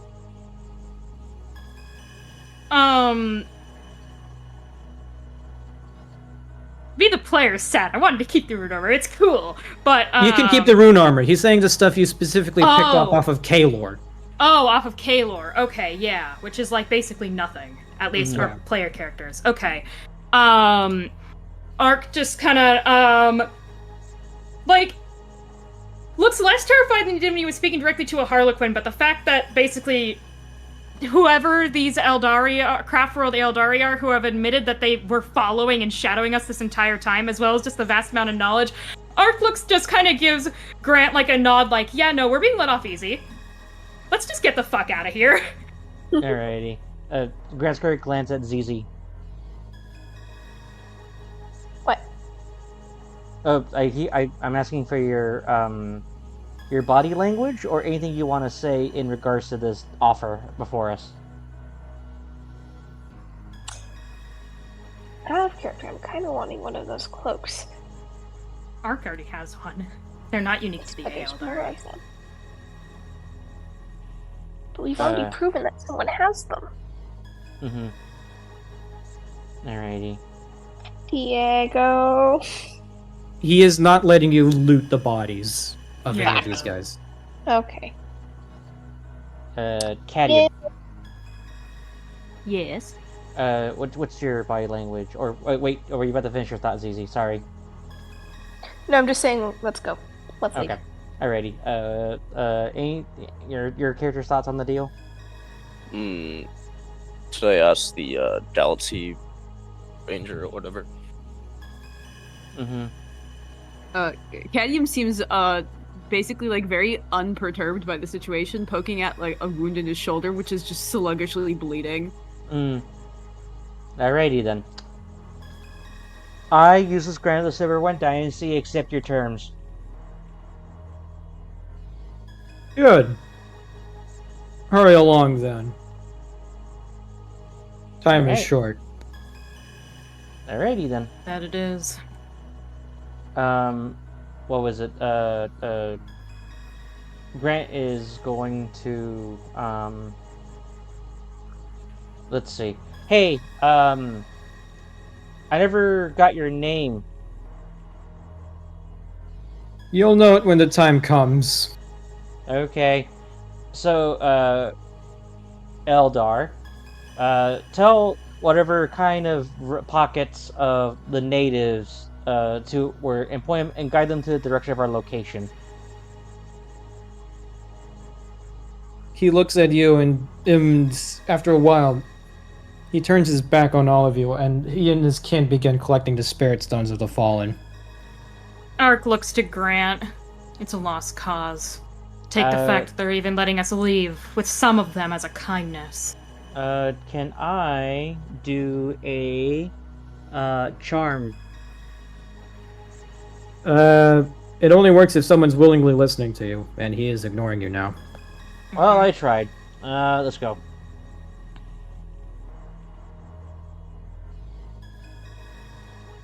Okay, give me a second. We're gonna have to rename this document.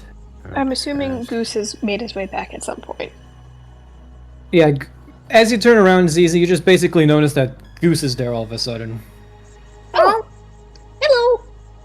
Welcome back. In a very strange gesture, he sits up on both of his hind legs and basically stretches upwards towards you. He wants uppies! I was about to say he wants uppies. Aww. He's immediately getting scooped up and cuddled. Yes. Upon seeing this, Grant mutters to him. He thinks to himself, "I miss Sherman."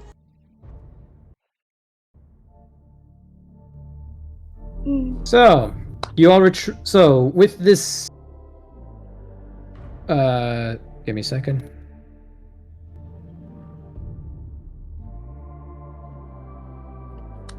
Yes. The battlefield is now quiet. Saranon has left to lick his wounds. Dozens of his men are dead, but the Wraithguard continue to rampage across the planet.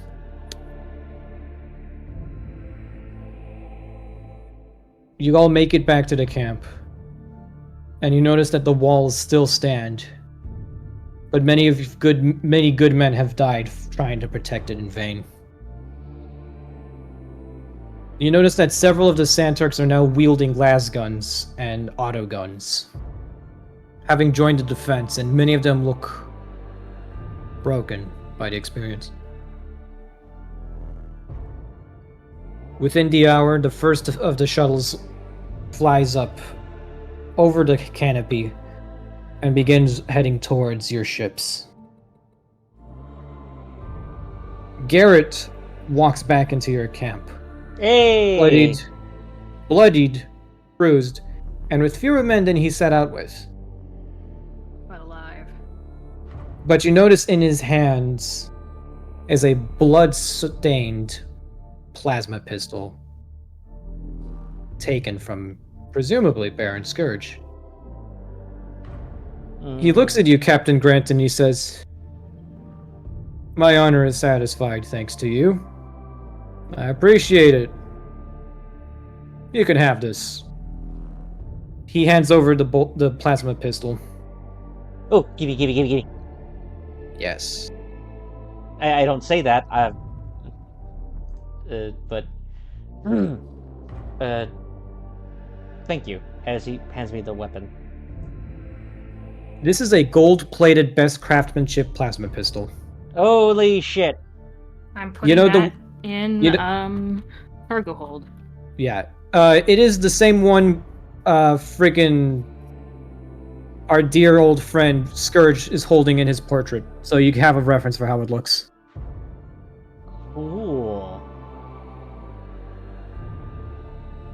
Whether or not this means he's actually dead is up for debate. Who cares? I got a fucking gold-plated plasma pistol. Decadence for the win, motherfucker. Hold on, I'm just gonna screen cap just the plasma pistol to put underneath this in cargo Yeah. hold. Here you go. Sunli is also at your camp, and she nods to you.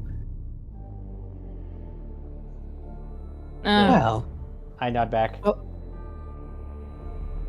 well. Unfortunately, the Eldar have made it quite clear that no human is allowed on this planet anymore. Very well. I've secured more than enough riches to compensate for the investment in this expedition. I shall see you soon again, Lord Grant. You know where to find me. If I want to, that is. You did a remarkable job of defeating the Farseer. I'd hope, for your sake, we do not meet on the battlefield. With that, she and her retinue walk off, followed by several dozen converted Santarks. Some of them refugees from your own camp. Mm-hmm. Ark just rolls his singular good eye. As does Garrett. Fucking Feckward just looks leaning against one of the outer walls in disdain. He doesn't have his hat, so he doesn't tip you off, but he does look at you, Grant, expectantly, as he boards one of the shuttles. Yeah, we're getting you out of here. Grant looks for Tessa.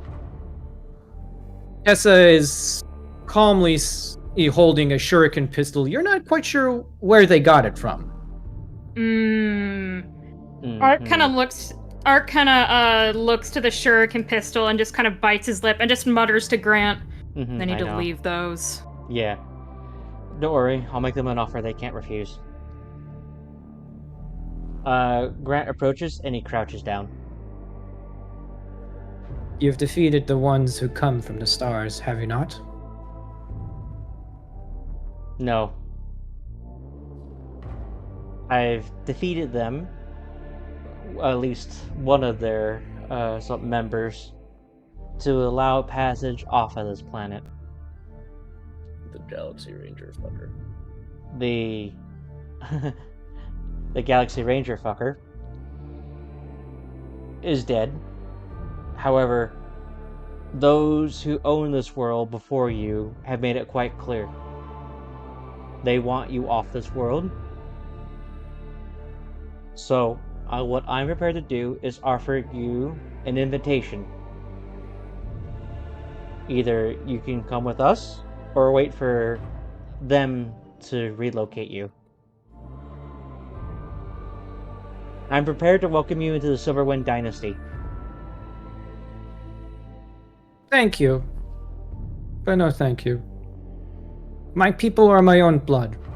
I shall not join my dynasty with your own. But I already paid passage off-world. And given the current circumstances, I expect you to fulfill the bargain. That I certainly did. Then I shall wait for a seat on your next skyship. And then from there, Grant stands up and he nods. While this is all going on, Ark is gonna, basically looks to fucking bitch boy Feckward. That's not what Ark calls him in character. And he just kind of side-eyes him. So, where's your frigate? Wait, does he have a frigate or does he have a cruiser, Diego? I forget if he had a light cruiser or a frigate. He had a frigate. So, we'll bring you to your frigate, but I expect the information first, and also for you to tell them not to shoot us down. For your sake and ours. No promises. Shoot kind of first, looks then at him. information. I can't. He's so unserious with that voice. Art kind of rolls Best his decision I've eyes. ever made. Fine. He takes out his Inferno pistol and basically just kind of points it at his head. Though you know what's going to happen if you scam us. Do I look like an idiot to you? No. Which is why I'm sure that you won't do anything more stupid than you already have. Art kind of gestures for him to come into one of the shuttles and, like, basically, gestures for Grant to do the same. He straightens his jacket, straightens his posture, looks at you and says, Don't think I'm an idiot. I've lived long enough to know when not to have my ass given to me. And another He's gonna lean note. towards Cadium and go, he sounds like one, though. And another note. He reaches for his throat, adjusts something, and Ark, he leans into you and says, I will make sure that your tech priest pays. Oh, fuck. Art kinda looks to him. As long as it's just the tech priest? He kinda shrugs. I don't really give a shit. He tried to blow me up with fireworks the other day. No, I didn't. Fire. I will keep this in mind. Ark kinda, by the way, Ark is whispering back to him, so Cadium cannot hear any of this. Cadium can't hear any of it, but he kind of like looks at ZZ and he goes, I have a feeling I should be concerned. Probably. Feckward leaves to board one of the shuttles.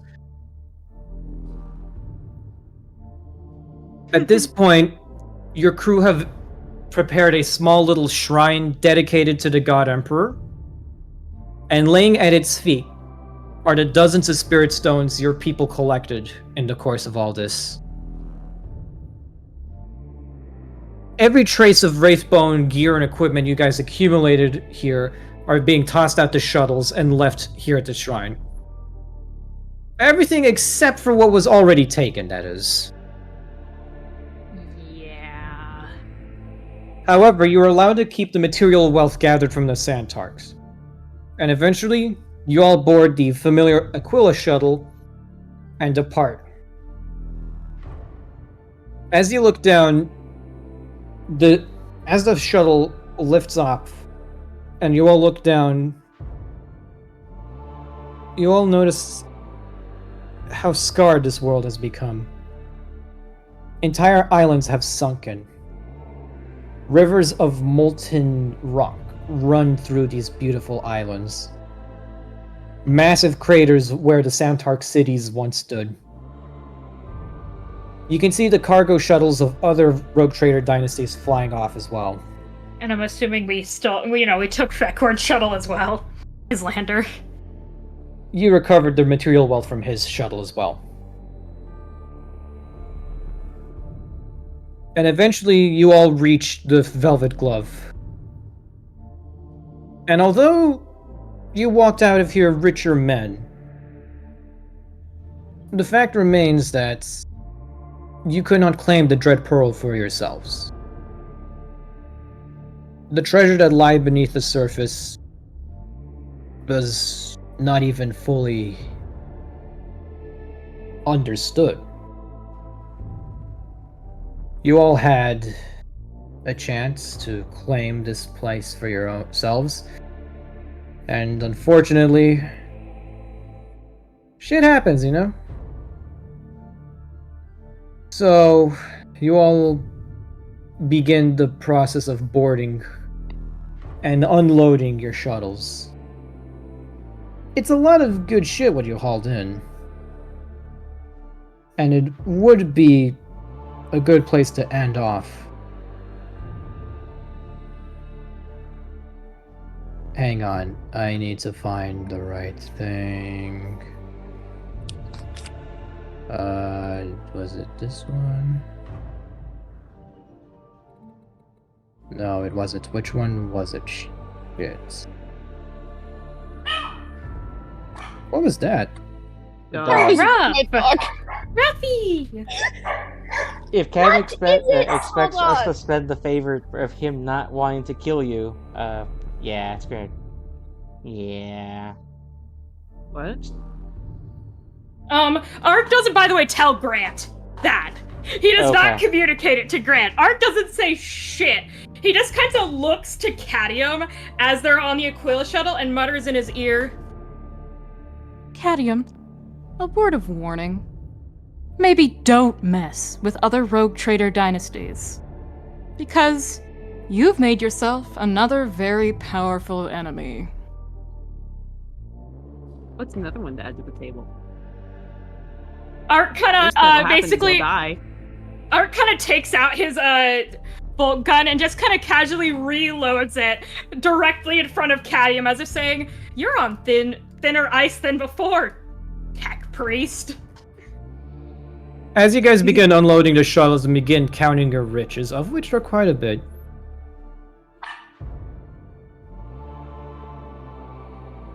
you receive an alert on your Voxnet. Lord Captain, we have an issue developing on the bridge. So, okay, what is it? It's Lord Bastille, sir. He's found us. Ah, lovely. Everyone turn to page 64. Oh boy.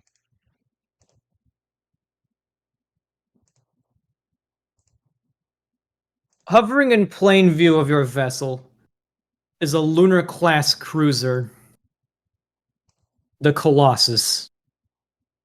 You are being hailed on the Voxnets. Ark, answer it. Put on speaker. Ark picks it up and basically projects, the magical screen of, convenience. Hello, Lord Captain Bastille.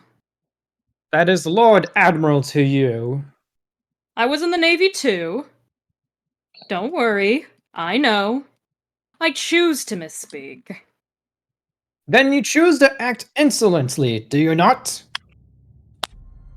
Ark looks to Grant. To be fair, I believe that's a question better directed at our own Lord Captain. It is no matter. You have dishonored my house, Lord Captain.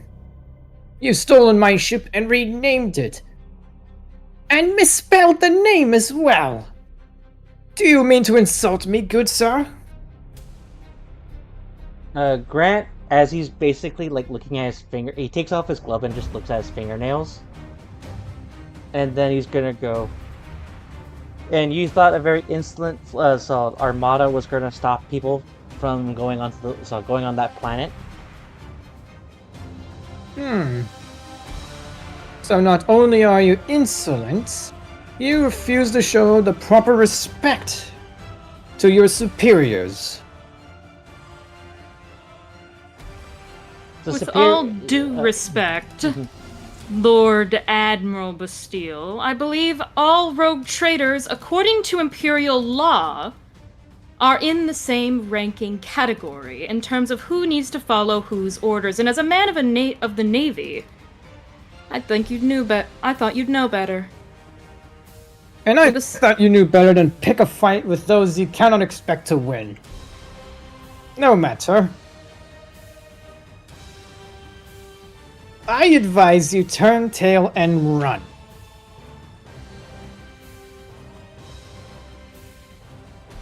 Grant, as he basically looks at that and looks at him, and he's gonna go.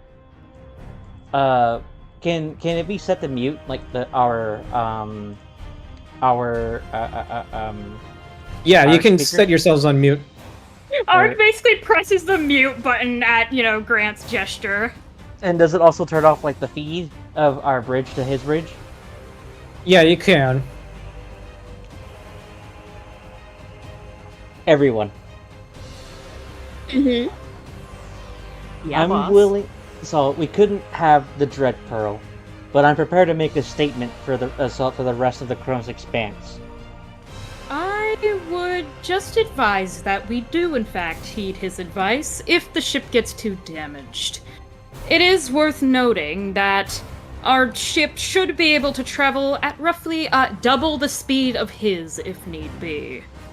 So, Ark kind of basically pulls up a diagram of this, because I'm assuming even if we don't have the components, the standard hull of a lunar-class cruiser is common knowledge, correct, Diego? You are correct, although the initial readings indicate that the Colossus is heavily modified. Okay. Ark kind of pulls up, general schematic. This is what a normal one looks like. They've got roughly double the armaments that a light cruiser has, standard. Also, if we run, he's gonna try to take the planet, and the Eldar made it very clear that we're not allowed on the planet, including him. So he's gonna learn the hard way. Ark kind of looks to Grant. Exactly. If he Well, wants to whatever. try and take Dread Pearl for himself, he's gonna die. He's How gonna you die. think? So, but how would you think that the Eldar would react if we learned that we destroyed the one that scarred their sacred planet? We already fulfilled our end of the bargain. Boop, boop, boop, boop, No. boop, boop, Anyways, boop, boop. answer it. Answer the call.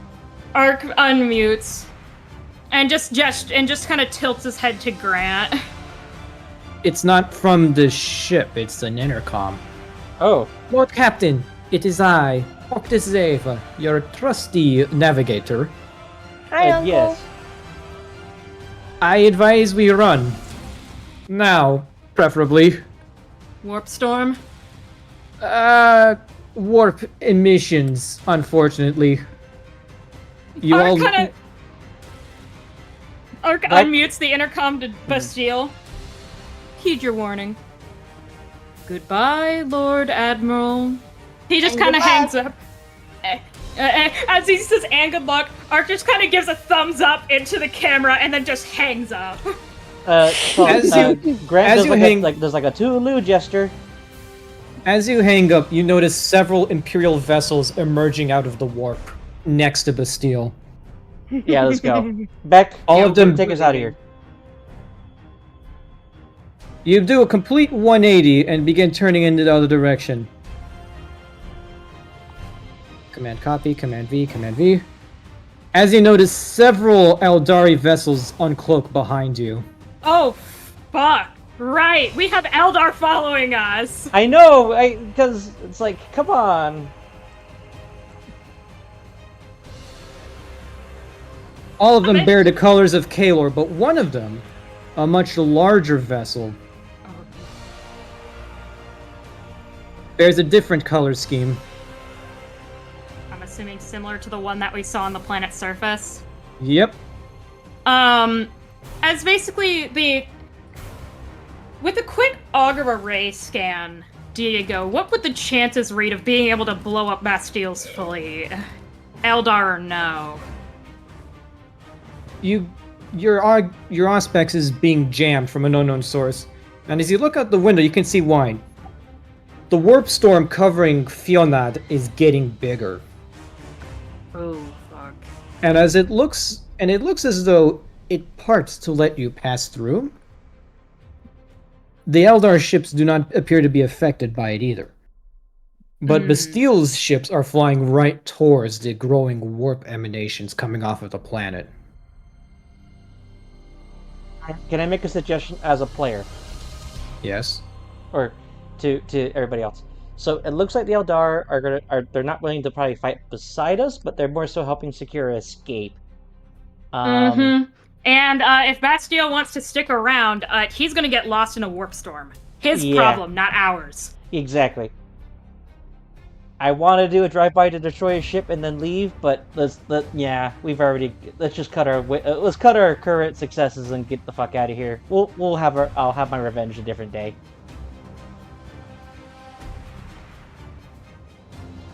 As you guys leave, you basically, it's not the same as turning tail and running, because you're letting Bastille have his prize. But there is a small Corsair fleet and a warp storm between him and said prize. Mm-hmm. I was thinking that I would just cripple his ship and then have him become a victim of the warp. At this point, you guys have already started to turn tail and run. So Yeah. Let's get out. Let's GTFO. We are fucking off. Yes.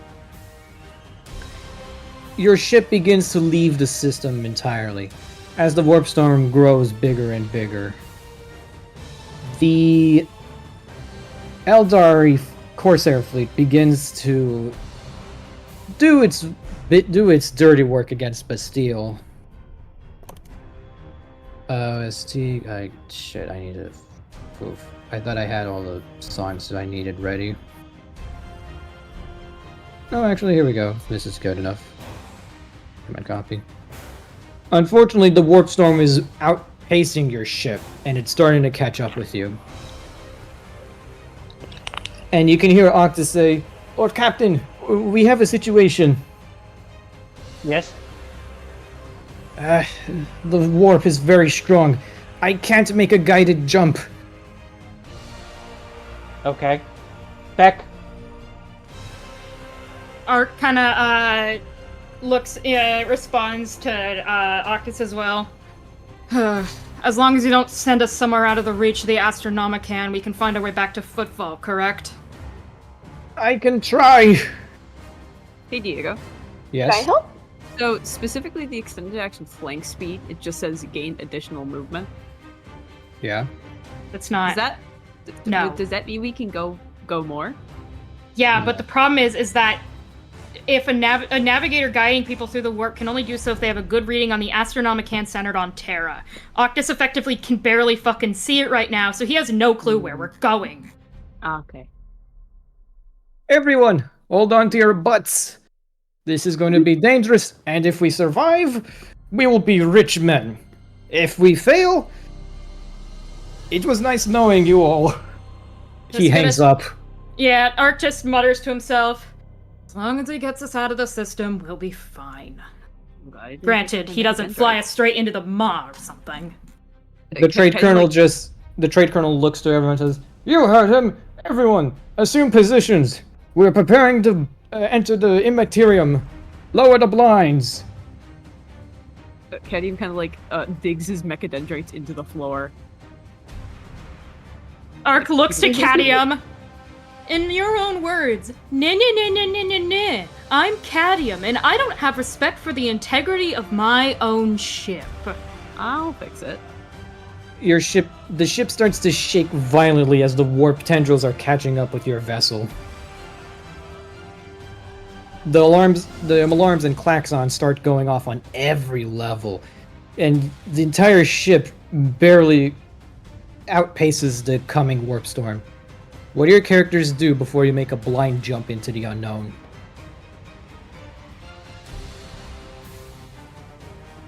I'll go first because I'm the only one who ever will go first. Cadium, his mechadendrites stuck into the floor of his ship. He may stick into the floor of the bridge. He kind of checks to see if the machine spirits are fine enough, and he'll just sit in his chair, holding himself down with all 5 of his mechadendrites. The ship begins to rattle violently. It's getting hard to stand up straight. Who's next? I'll go. What do you want, small dog?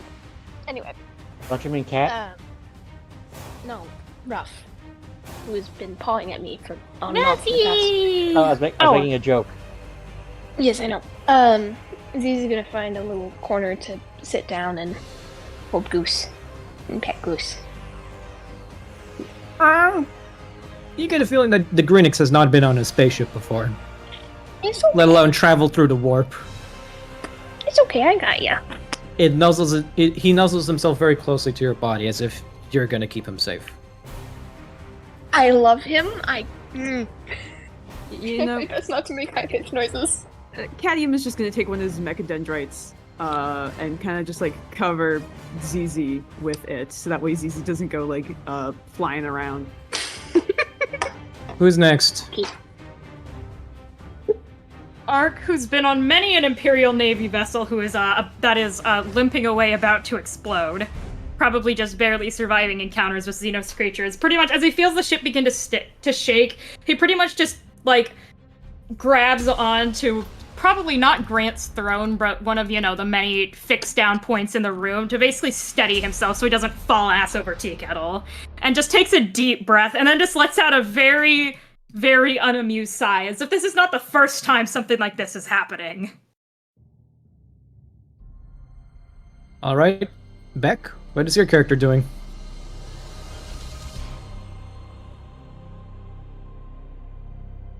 Cooper?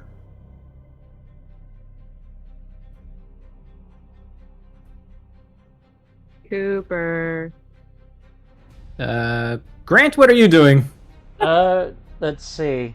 I know it's gonna be kind of stupid, but Grant is going to stand, and he is going to have his hands behind his back. But he's like ready to brace himself to the jump. Is there anything you say before your ship jumps into the unknown?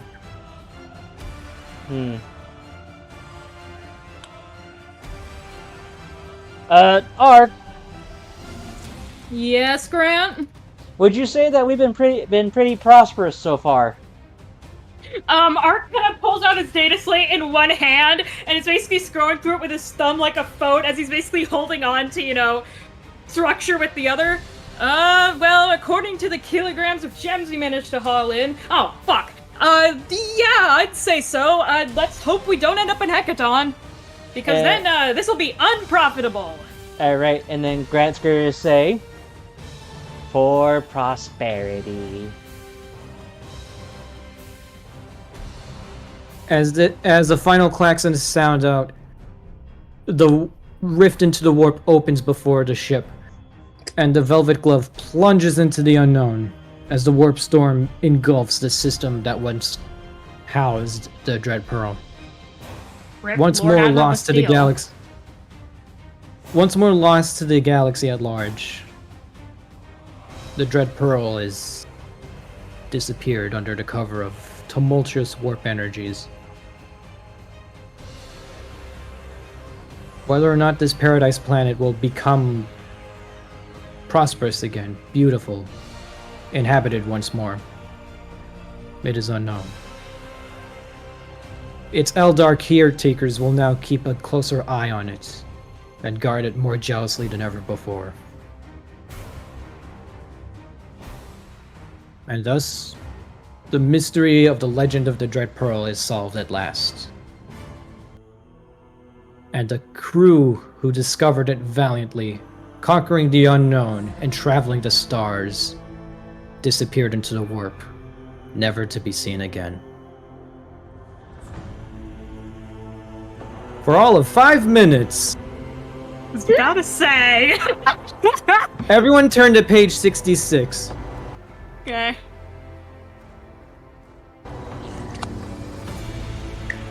Fucking knew it for the music, Diego. I love it. As the warp opens and your ship crosses into the material plane again, you find yourselves in uncharted space. As in, you have no idea where you are.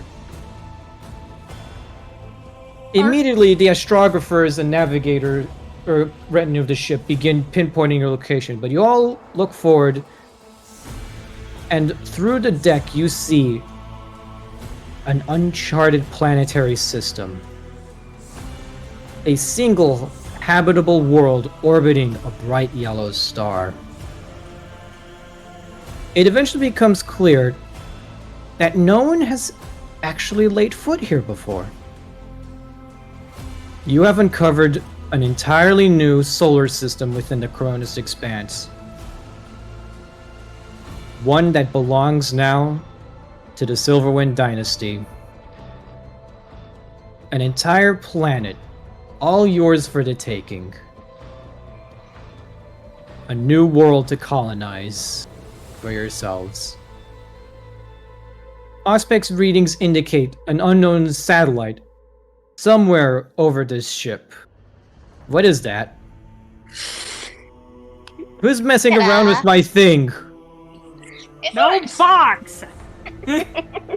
Art kind of looks to Grant. You name the ship. Does that mean I get to name the system? Sure. Fuck yeah. I mean, frick yeah. We're on the bridge. Yeah, don't worry. I'll incorporate a swear jar as Grant was basically like flung and he's upside down, and he has this. He has to basically reorient himself and adjust his mask as he stands up and brushes himself off. Art kind of rings up Octus and Zizi in the Navigator Tower. So, how's the Astronomican looking? Do we have any Fairly clue where we stable. are? Well, Fairly stable, and I have no idea. It'll take me some time to figure out how far we are from Footfall, but I believe this system now belongs to House Silverwind. I think you're correct. Good work getting us out of there, Octus. Diego. Thank you. I was using that book that ZZ found aboard the Light of Terra. Ah, It's a very good book. the Navis Primer. Yep. I thought it would be fun to spice things up. Let's hope you didn't lose too much blood to the thing. As your vessel floats on through the stars, battered, but steady, you all gaze upon this unknown world and just think to yourselves, what will become of it now that it has surreptitiously fallen into your custody? Shall you build mighty manufactorums from its fertile soil? Shall you erect mighty fortresses to serve as a buffer against the unknown? Or shall you turn it into a great shrine, an offering to the God Emperor for guiding you through the warp safe and sound? The options and possibilities are limitless, as the Velvet Glove comes to a rest over this brand new world. And so, House Silverwind, rogue trader dynasty of the Coronis Expanse, has emerged victorious from the search for the Dread Pearl. They have sought out the lure of the Expanse and answered its call. And as their ship orbits this verdant new world, unknown and alien intelligences stare on in jealousy, envious of the prize stolen from them. Across space and time, familiar friends and old foes begin plotting and scheming their next moves. On Footfall, a mighty cruiser docks, and a very resplendent and broad-shouldered rogue trader disembarks, eager to begin the next hunt across the Expanse. In the depths of space, a charred and battered cruiser drifts lifelessly, a single occupant aboard that can change the fate of whoever awakens him from his sleep. And aboard an unknown Eldar craft world, plans are drawn as a council begins its next move to go to war. And above the scarred-eyed and above the fields of shattered glass, a silver spire hangs ominously in the sky.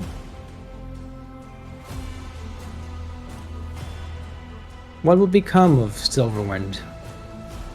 What new journeys and new worlds will they explore? And more importantly,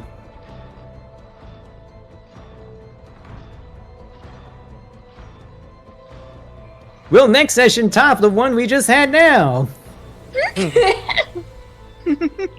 Find out next time! And Rogue Trader, the Voyage of Madness, as you all completed your first grand endeavor. Woo! We did it! We did it! And We did Caddy it. die on the way! I meant what I said. Rip Lord Admiral Masteel. He died as he lived, stubborn as fuck. I know what I said. Unless you're so referring to the Light of Terra, I'm in so which case scared. then I do not mean what I say. However, it's funnier if I interpret that as being Lord Admiral Bastille. Caddy lives. I'm so proud So of him. useless Grant failing upward. Woo! Yes. Cadium being everyone's favorite little heretic goblin man. Except for Ark's, he's not Ark's favorite little heretic. Yeah, goblin Ark man. agreed. Ark agreed in quiet whispers. Yeah, as long as you only kill Cadium, I don't really give a fuck. Just don't damage the ship. And just kind of shrugged and let him walk away without saying anything. By the way, Diego, that voice was so fucking funny. It was so. It good. was so It was so perfect. funny. That was so good. Ark in character was just completely unamused, and then like Ark said, as long as it's only the Explorator, I don't care. Well, Cadium's that's a just great how it is, folks.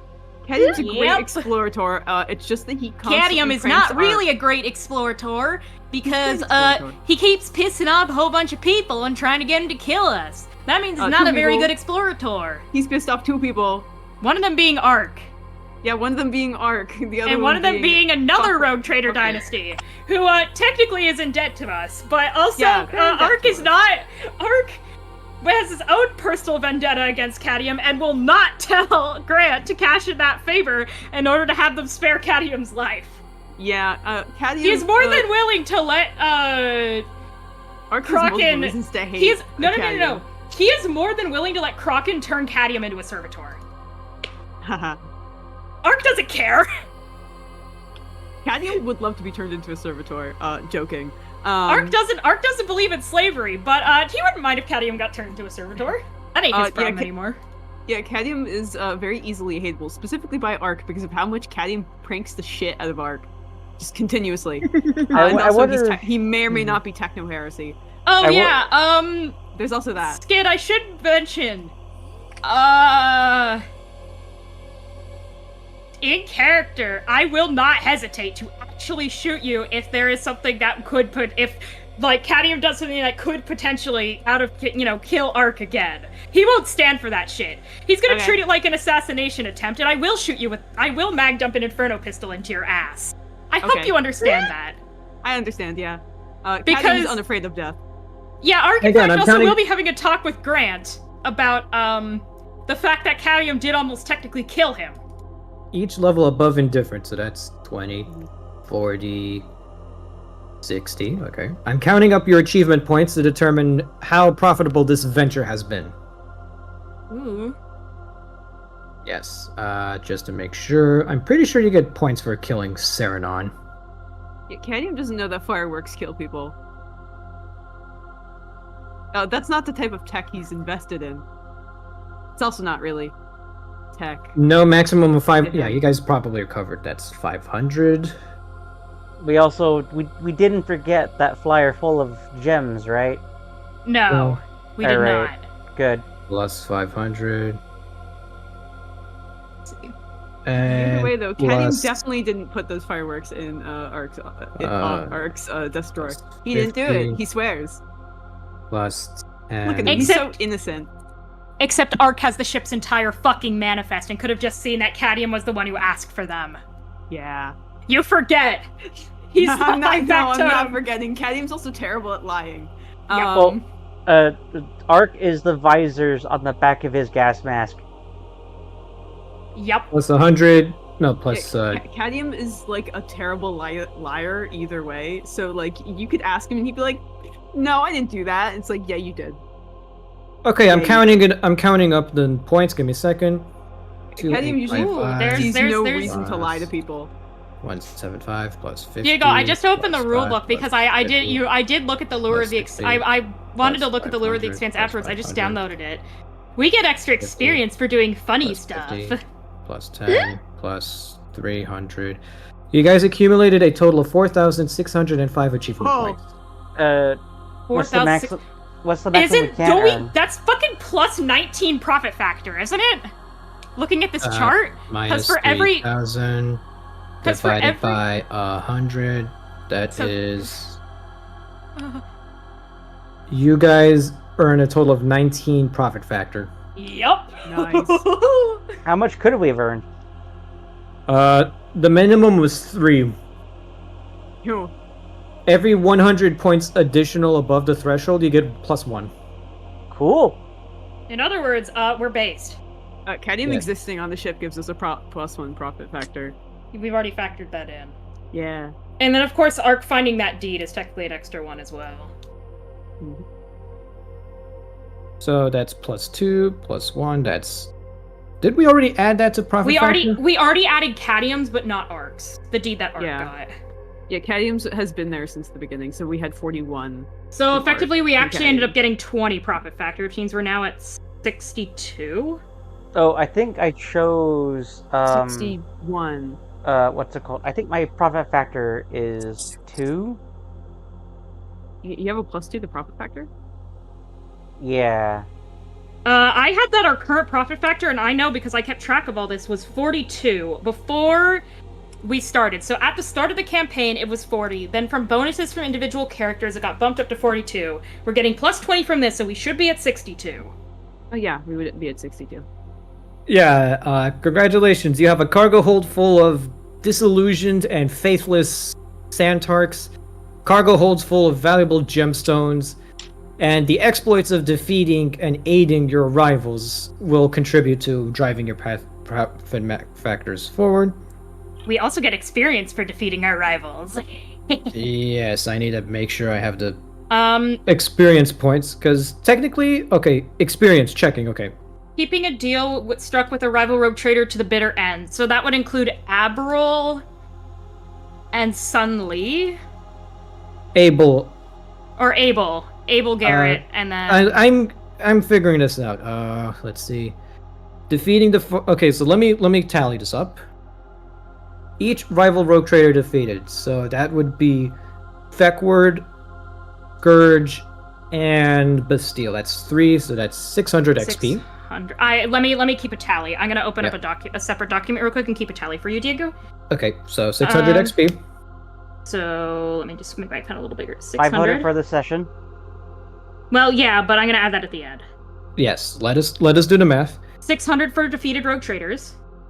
You made a deal with both Charlebel and Garrett, and you maintained it to the end, so that's 1,000. 1,000. Plus 100 for Feckward. Betraying a rival rogue trader after striking a deal with them. That is true. That is a plus 100. Destroying 10 or more active Wraithguard. You did not destroy any active Wraithguard. You only managed to take out like 2 from the ambush. Yep. Defeating the Farseer without any casualties, plus 200. Oh, hell yeah. For Hooray every for 20 nuking. Santarks, maxing it by 500. Maxing it at 500. Okay. Escaping the Dread Pearl by Lander, plus 200. 200. Okay, and then plus Session XP. plus session XP, which is 500. So let me real quickly add all this up in a calculator, and I will give you a number.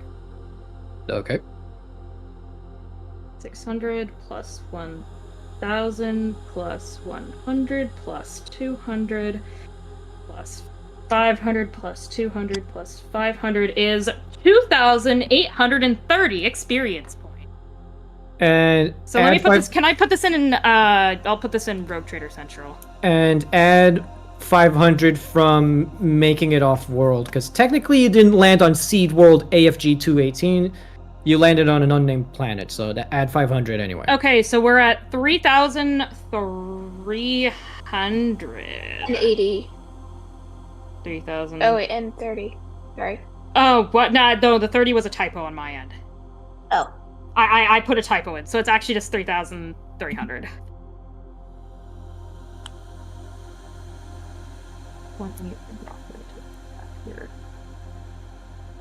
By the way, thank you for keeping track of profit factor, because I was No sure it was worries. 42, but I wasn't entirely sure. Dude, I love being a heretic so much. If I was playing 40k by the book, your character would have been dead by now. Oh, Yep. for sure. Ark would have just straight up shot him if I wasn't nice. Yes. So, adding this now, It's fun. profit. It's fun to be. Actually, I'm silly. going to put this in Ship Hub. I'm going to put this in Ship Hub so that's easy I like to being remember. silly. Uh, A little silly, a little bit of a heretic. Let me just put current profit factor so that you can just copy paste it. Yeah, I know what it is. Edit message. I can't actually do that from here. Profit factor. I'm gonna. Yeah, we'll just So put we it all there. get 3,300 experience. Everyone Yep. does. And add you're that gonna want with- to pin that, Yeah. probably. So let's see. Plus the 500 from last experience. Is that enough for you guys to level up? It's 3,800 if we... No, we already added the stuff from last session. I did on my character sheet. Okay, so if I add up everything, because I know my counter is correct, I have been very, very careful about this. So I Me have too. 650 experience plus... Hold on. I'm gonna add up our total. So I have 650 that I haven't spent that I've saved, plus 11,100 that I have spent, plus 3,300 from this session. Not We got 33,000. 500 from last Which gives session. us 15,000. I already have that, Skid. Okay. That it means that in total we have 15,050 experience. In order to level up to rank 4, we need 13,000. So yes, we are officially rank 4. Congratulations, guys! You'll level up again. Yippee! So what's the overall total again? So I can write- 15,050. 15,050. I thought it was 50,550. 15,050. Okay. On my calculator, 650 plus 11,100 plus 3,300 is 15,050. Everyone should have the exact same amount of XP total. How much of that you invested into skills and talents varies Different. from person to person. Yeah, because I spent like not all the experience we've gotten from the past few sessions. So for example, I had 150 left over from when we got that big haul, plus the 500, so I've only had 650, whereas other people might have more or less that they've spent. So if we between the last rank up and this rank up, how much do we have to spend total? How much have you spent, Skid? All of it except for 50. All of it So- except for 50? Then So you would have, From our 3,000. I stopped spending after our last rank up. so then you would have 3,850 to spend. Yeah. Fog. Yeah. 'Cause I had 50 left over because nothing costs just 50. Ooh, Uh, I should probably look at Yes, the. I should. Okay. Oh, I forgot to end the recording. Everyone say goodbye, recording. Goodbye. Recording. Recording. Bye, I recording. kind of look at the stuff I can get.